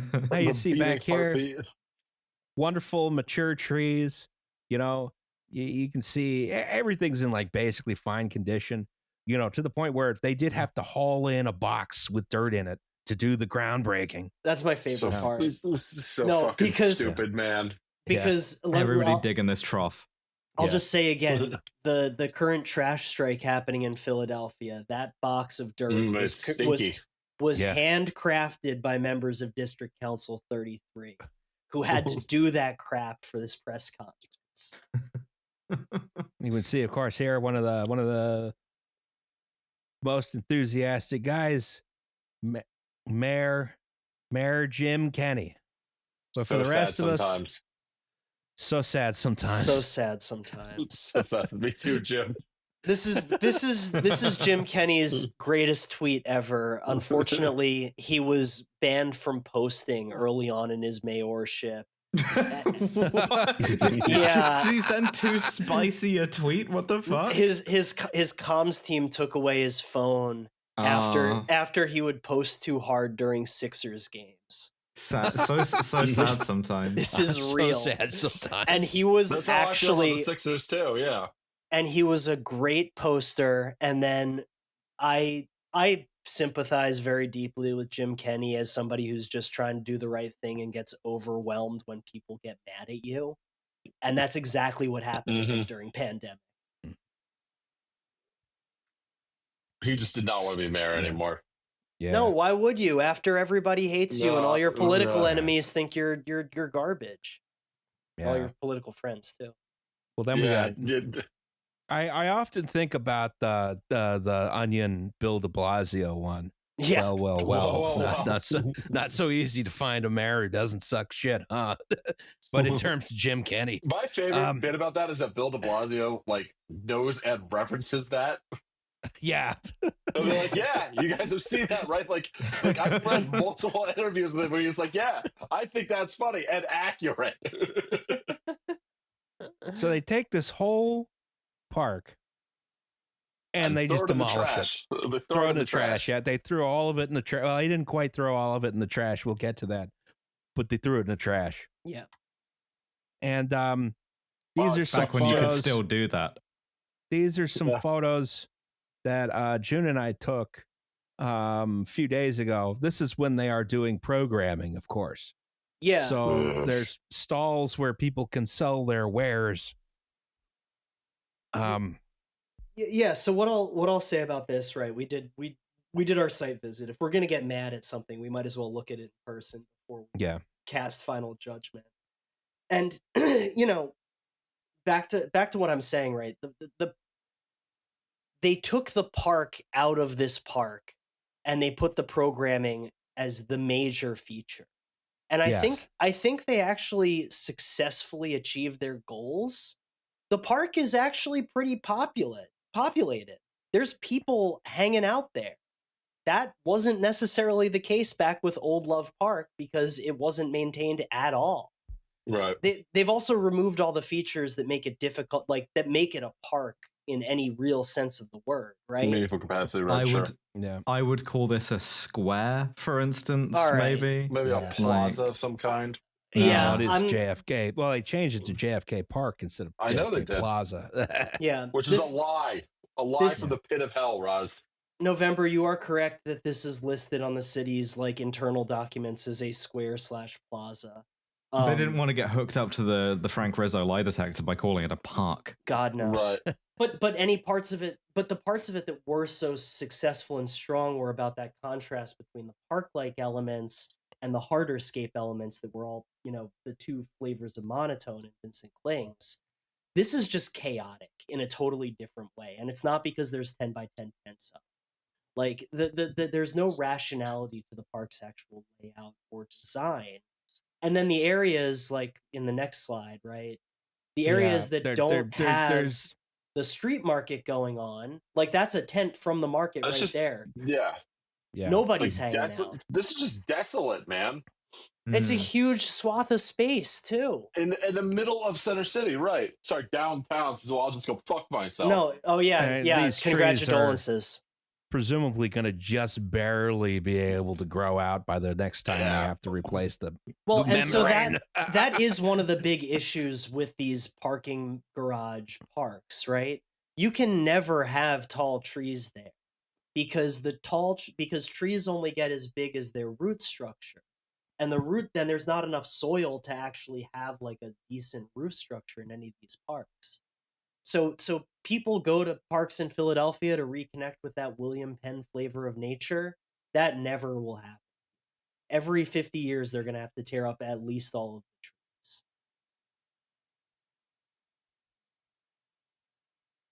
And you have.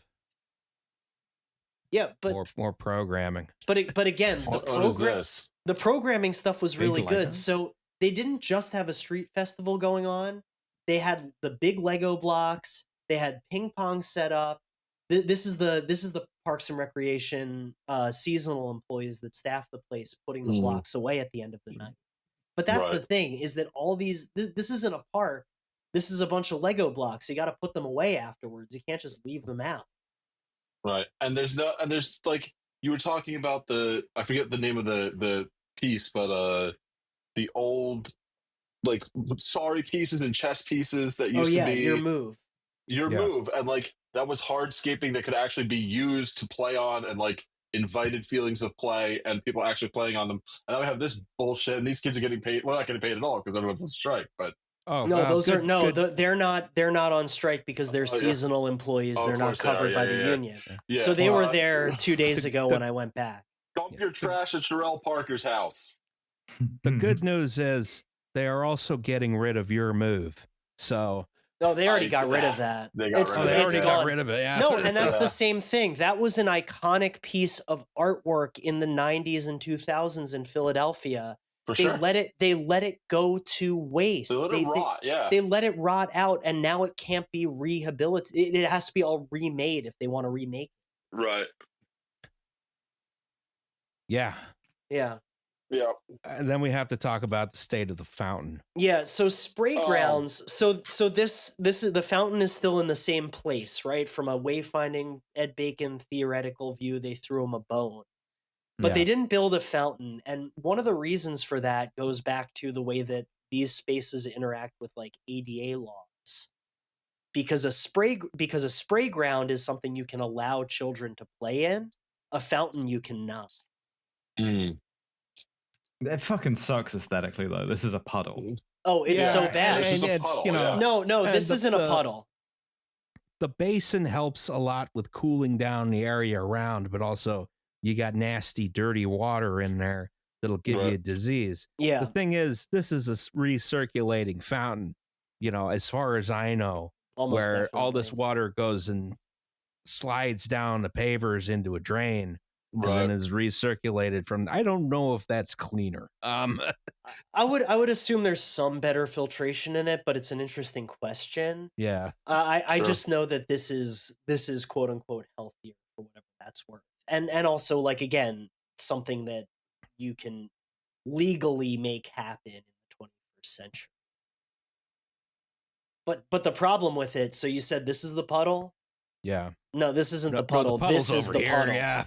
So That's not a knife. This is a knife. right, so you have this giant spray ground, Okay. and the way that they graded and sloped the surface, which I'm sure Jesus. you have to do all at once. You can't like refix it piecemeal.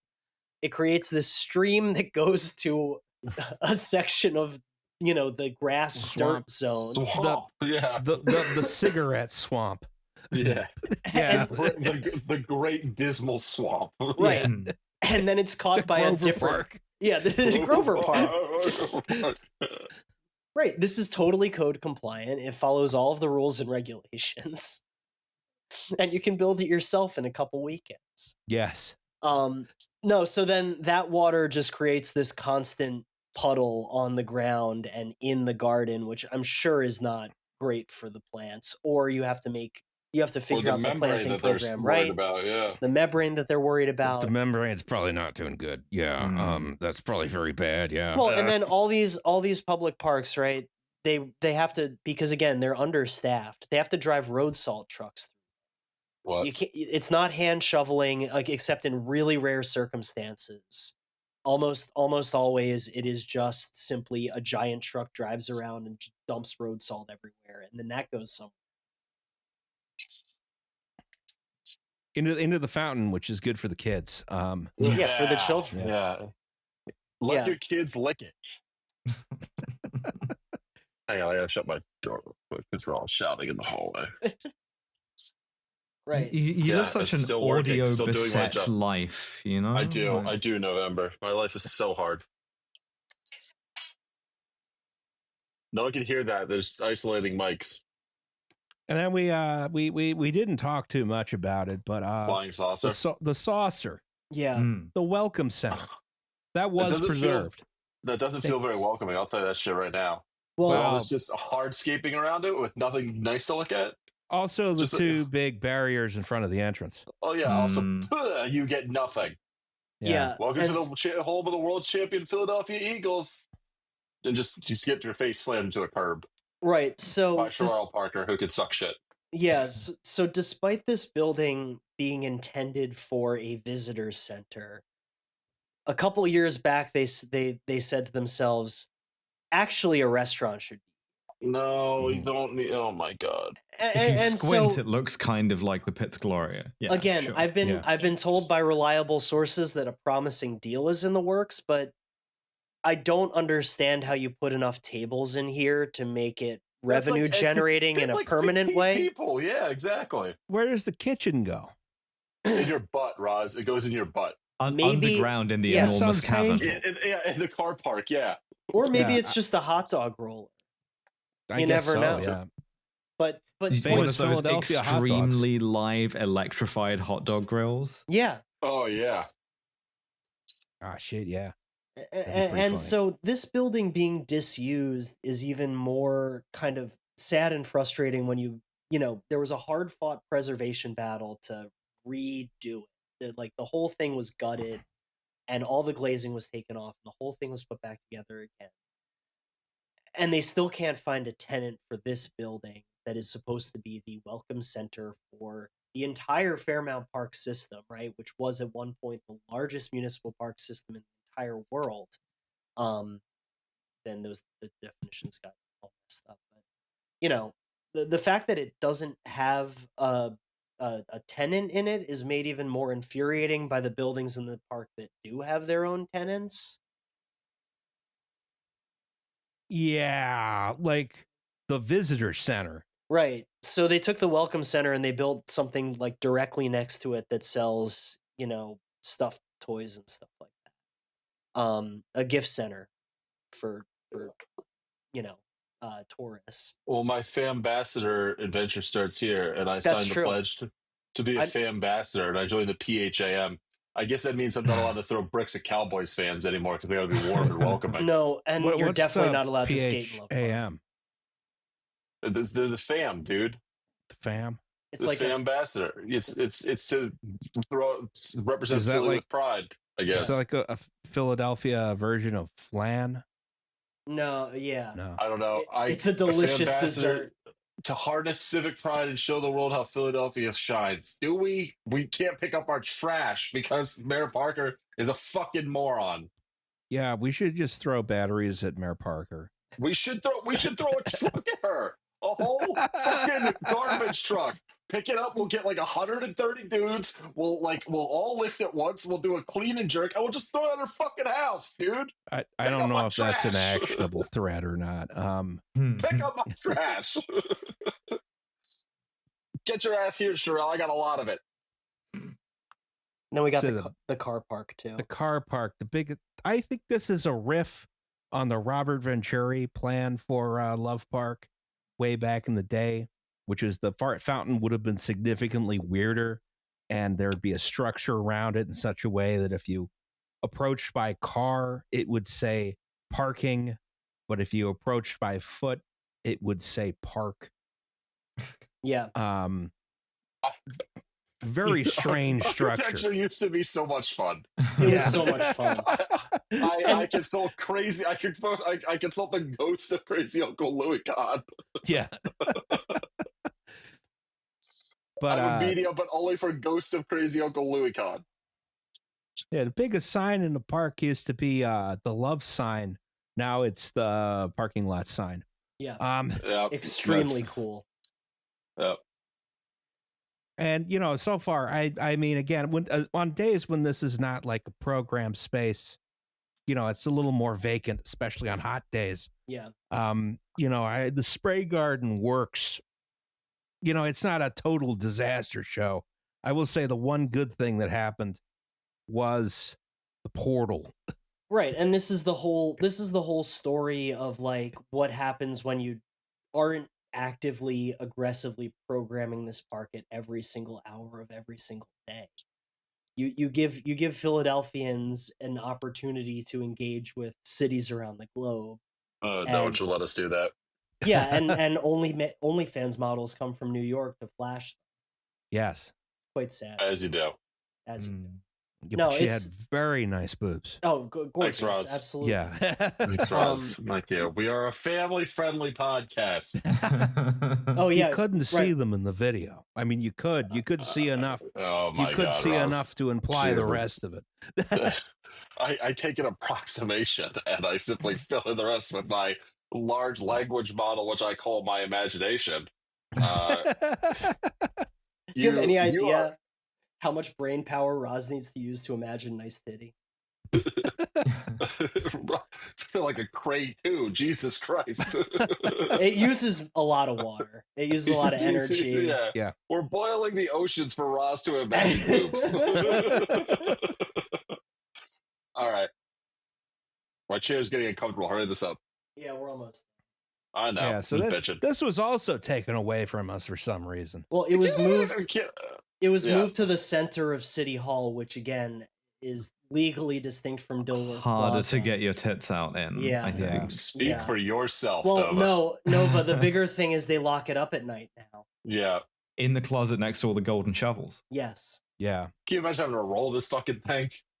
I've taken the stairs in 1515 Arch, and I would not want to roll that thing up there. No, They no. won't fit in the elevators. Those elevators are bad. They would Yeah. trap people like once a week. I like that you and I have just have horror stories of sitting. One time I was eating my lunch, I just saw a big ass mouse run across my desk, and I was like, okay, that's my new coworker, Brandon.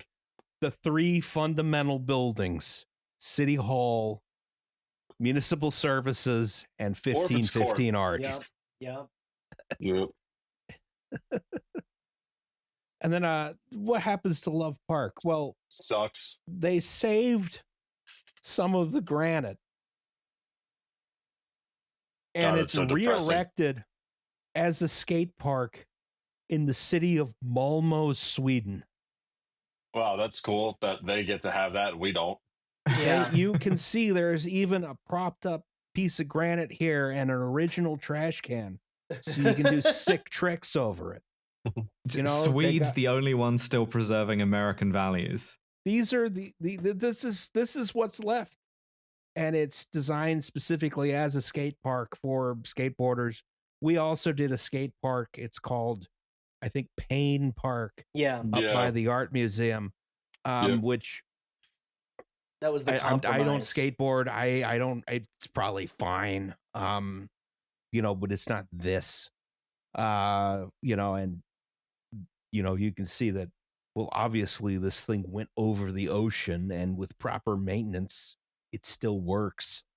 Granted, this is just on the side of a sidewalk in Malmö, but someone appreciated it. It wasn't us. Yeah, it lives on, and people cared about it enough to get it over there. I mean, that's an insane amount of weight. Transporting granite across the globe 2 or 3 times. Yeah.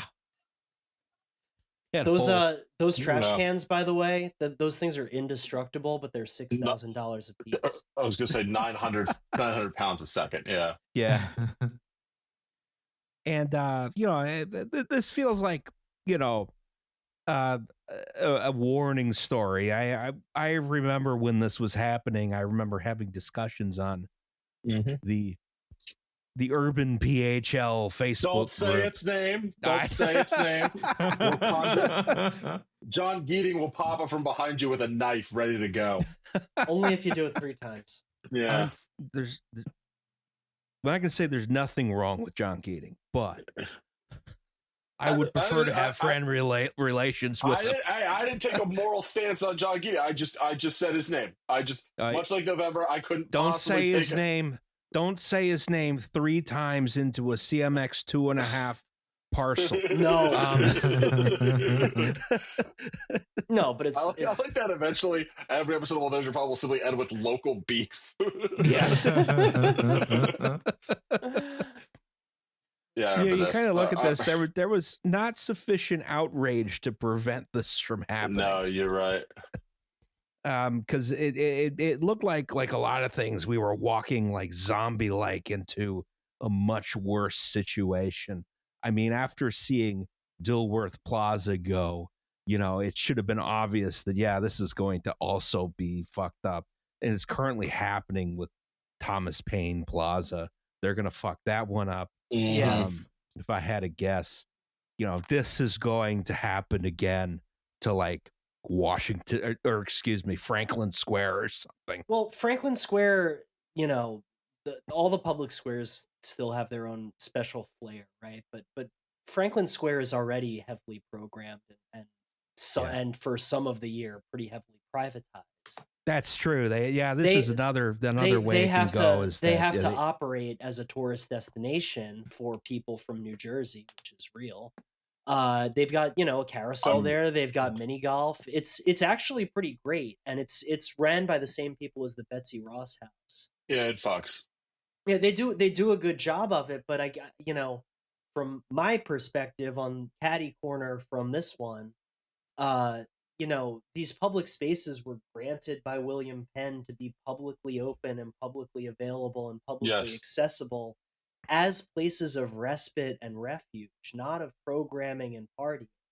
That's something you can do sometimes, but once you rely on it, I'll buy that and put up you take barriers so people can't see into the Chinese Lantern Festival. the barriers, you know, but the thing is, like, it creates this opportunity for, okay, let's just think in a theoretical future. Franklin Square goes through a redesign. Are they going to prioritize the revenue generating capabilities of that Lantern Festival when they redesign this park to make it much more of a flat land than it already even is? You know, those are the kinds of things that we have to worry about with these public spaces and the programming challenges. Sure. And some public spaces need them, need programming 24/7, but you know, you have to balance that with all these other community needs and considerations. Like Franklin Square is right next to a huge Asian American, like low income Asian American community that needs a public park. They don't have a lot of parks up there. Totally bereft of green space. The only other one near Chinatown is on top of an active highway. Yeah, and then, you know, just in terms of like contemporaneous spaces, we just trashed another one. Yep.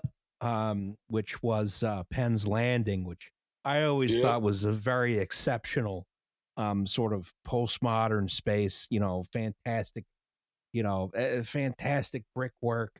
You know, all this stuff. I mean, admittedly, it's great that they're covering up the freeway. Now, what you will also see here is that they are planting a load of trees in an elevated space, which is, you know, yeah, in 30 years, they're going to have to rip all those out so they can redo the membrane, you know, right before they're about to provide proper shade. Yeah, and those trees will never get taller than the 10 or 15 feet of topsoil that they already have. Right. So you're just setting yourself up for failure. I mean, that part really doesn't make any sense. Yeah, so...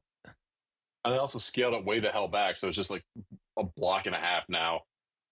I don't know. I was just like, do it with your chest, man. Yeah, we've learned nothing. Nothing has been learned.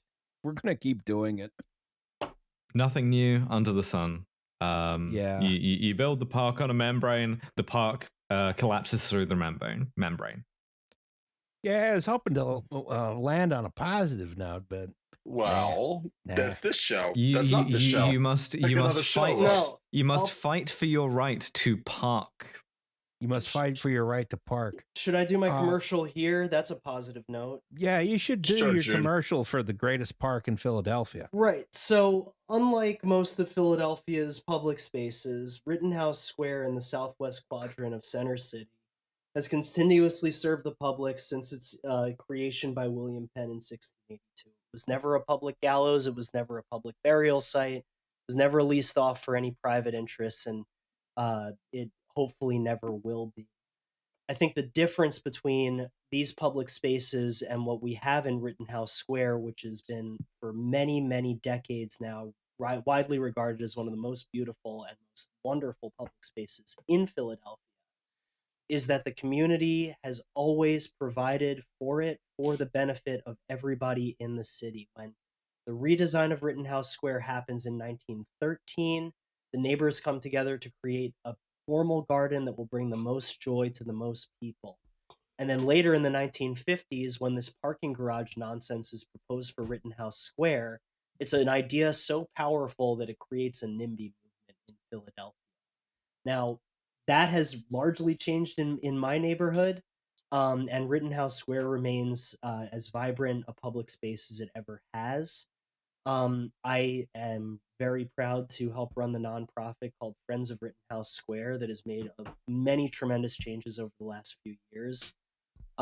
We take care of all of the square's needs, from landscaping and beautification to, you know, replacing the benches and calling in problems that arise every single day of every single year. I just found out that a light was broken right before I came over. And it really is my pleasure to do it, and it's the pleasure of my team, because beautiful, dynamic, vibrant public spaces create so much joy and bring so many wonderful people to the spaces that they inhabit.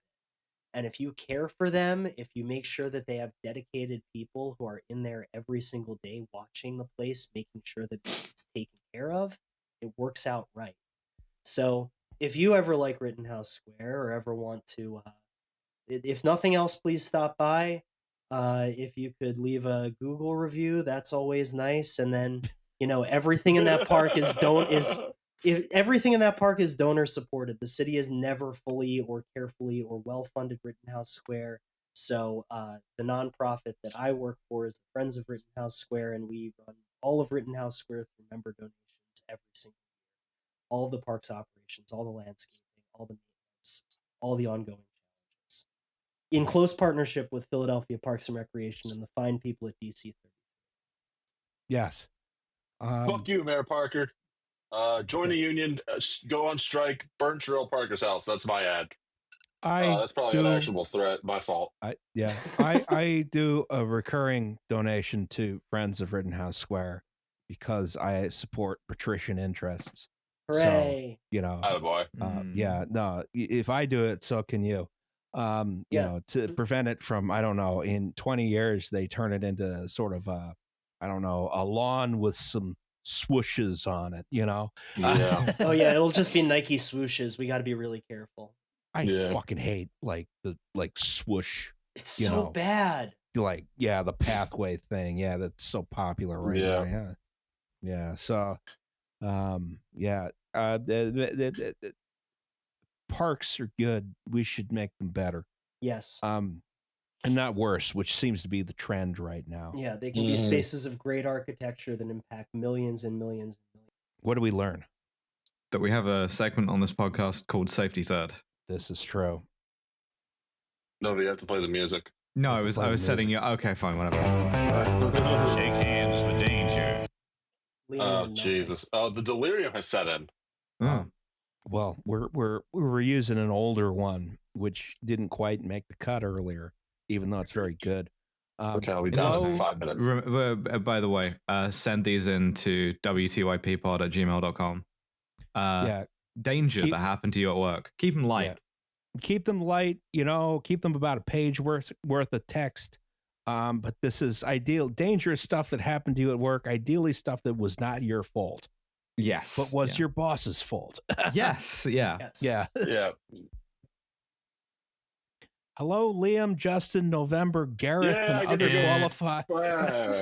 other qualified individuals on the podcast. I got to go first this time, though.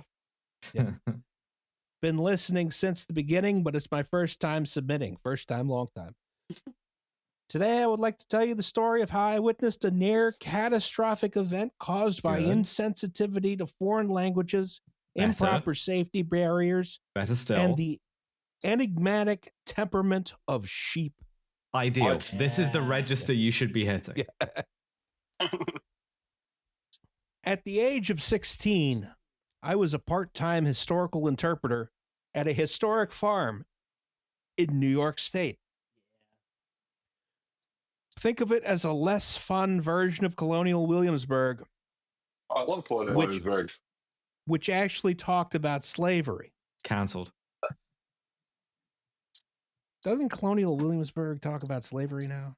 Now they do, yeah. Yeah. I mean, by now they might not have, due to the total defeat of woke on all fronts by Chud. That's a good point. I don't know. We gotta take Colonial Williamsburg to task. This property would recreate the experience of Dutch colonial farmers in the 18th century, complete with wool costumes and wooden-soled shoes. Oh, cursed, miserable. Oh boy. Okay. Banging around in my clogs in a New York summer. Yeah. Keep Durgan at 98-degree heat. Yeah. To add to the authenticity, there was trying to do it all in blackface too. Jesus. Oh God. Because of the Dutch. Because of the Dutch. Yeah. To add to the. Oh. No, I'm not going to make that joke. To add to the authenticity, there was a functioning farm on the property, which included a small flock of about 30 heritage breed sheep. The patriarch of this flock of sheep was an 8-year-old ram named Wilbur, who's the main character of our story. Oh, yes, only one main character, not 6. Okay. Before I go any further, I want to quickly remind the audience of 3 facts about sheep. Number 1, sheep are much stronger than you think they are. I can Number hear 2. Devon chiming in with the like personal experience of Yeah. rams. Yes. Number 2, sheep are much faster than you think they are. Number 3, sheep are much dumber than you think they are. True of all animals, I think. Yeah. Wilbur was exemplary of these 3 qualities. A 320-pound behemoth with horns the size of your head and testicles the size of grapefruit. Oh yeah.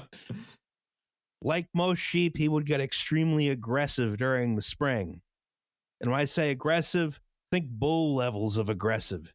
He would charge anyone, me, my boss, children, chickens, even his own lambs.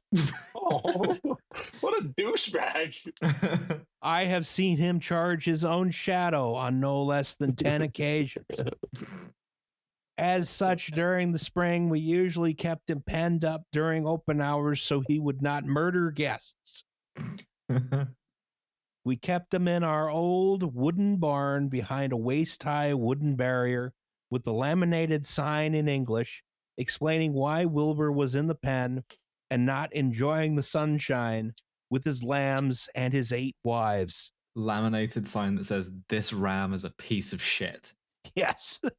The real asshole. One fine Saturday, I was instead tending to a flock of children near the old barn, teaching them how children in the 1700s filled their free time, which in fact was stick and hoop. Although they're Dutch children, so it's like steek and hoopin'. Steek and hoopin'. Steek and hoopin'. The weird thing is the stick is made of metal, but the hoop is made of wood. All of a sudden, I hear a frantic voice on my walkie-talkie yelling for all available employees to immediately report to the barn. We have a code Wilbur. Code dub. Code dub. Code wool. I abandoned my post and ran. When I reached the barn's open doors, I stood stunned with 2 of my co-workers. We saw a young mother with a camera taking photos of her toddler. Her toddler was, at that very moment, in Wilbur's pen Oh no. and had just pet Wilbur on the nose when I arrived. Oh, buddy. That must have God. been such an unfamiliar sensation to him that he was just too angry to do anything for a minute. Rammy, get your gun.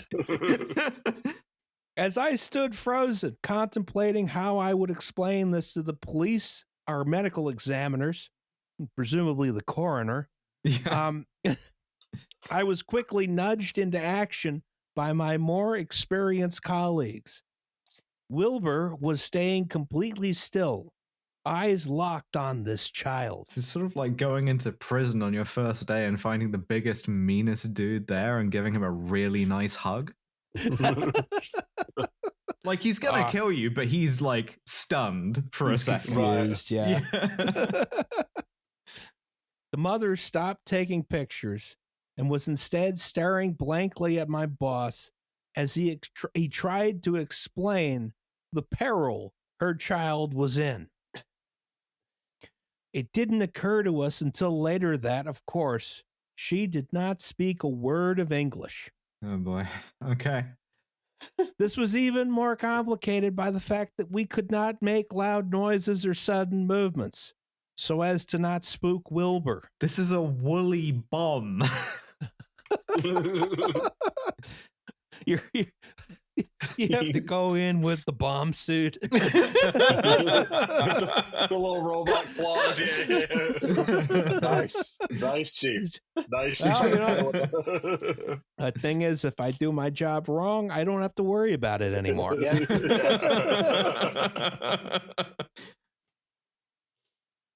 Instead, me and my 2 colleagues, my 2 colleagues and I quietly entered into the empty pen. They probably weren't thinking about order when they were, in this situation. Entered into the empty pen next to Wilbur's. You tell him, Ross. Yeah. All at once, we hopped the barrier into Wilbur's pen, just as he began to get agitated. Oh, fuck. Okay. We tackled the beast while my boss jumped into the pen and grabbed the toddler, thankfully saving him from any harm.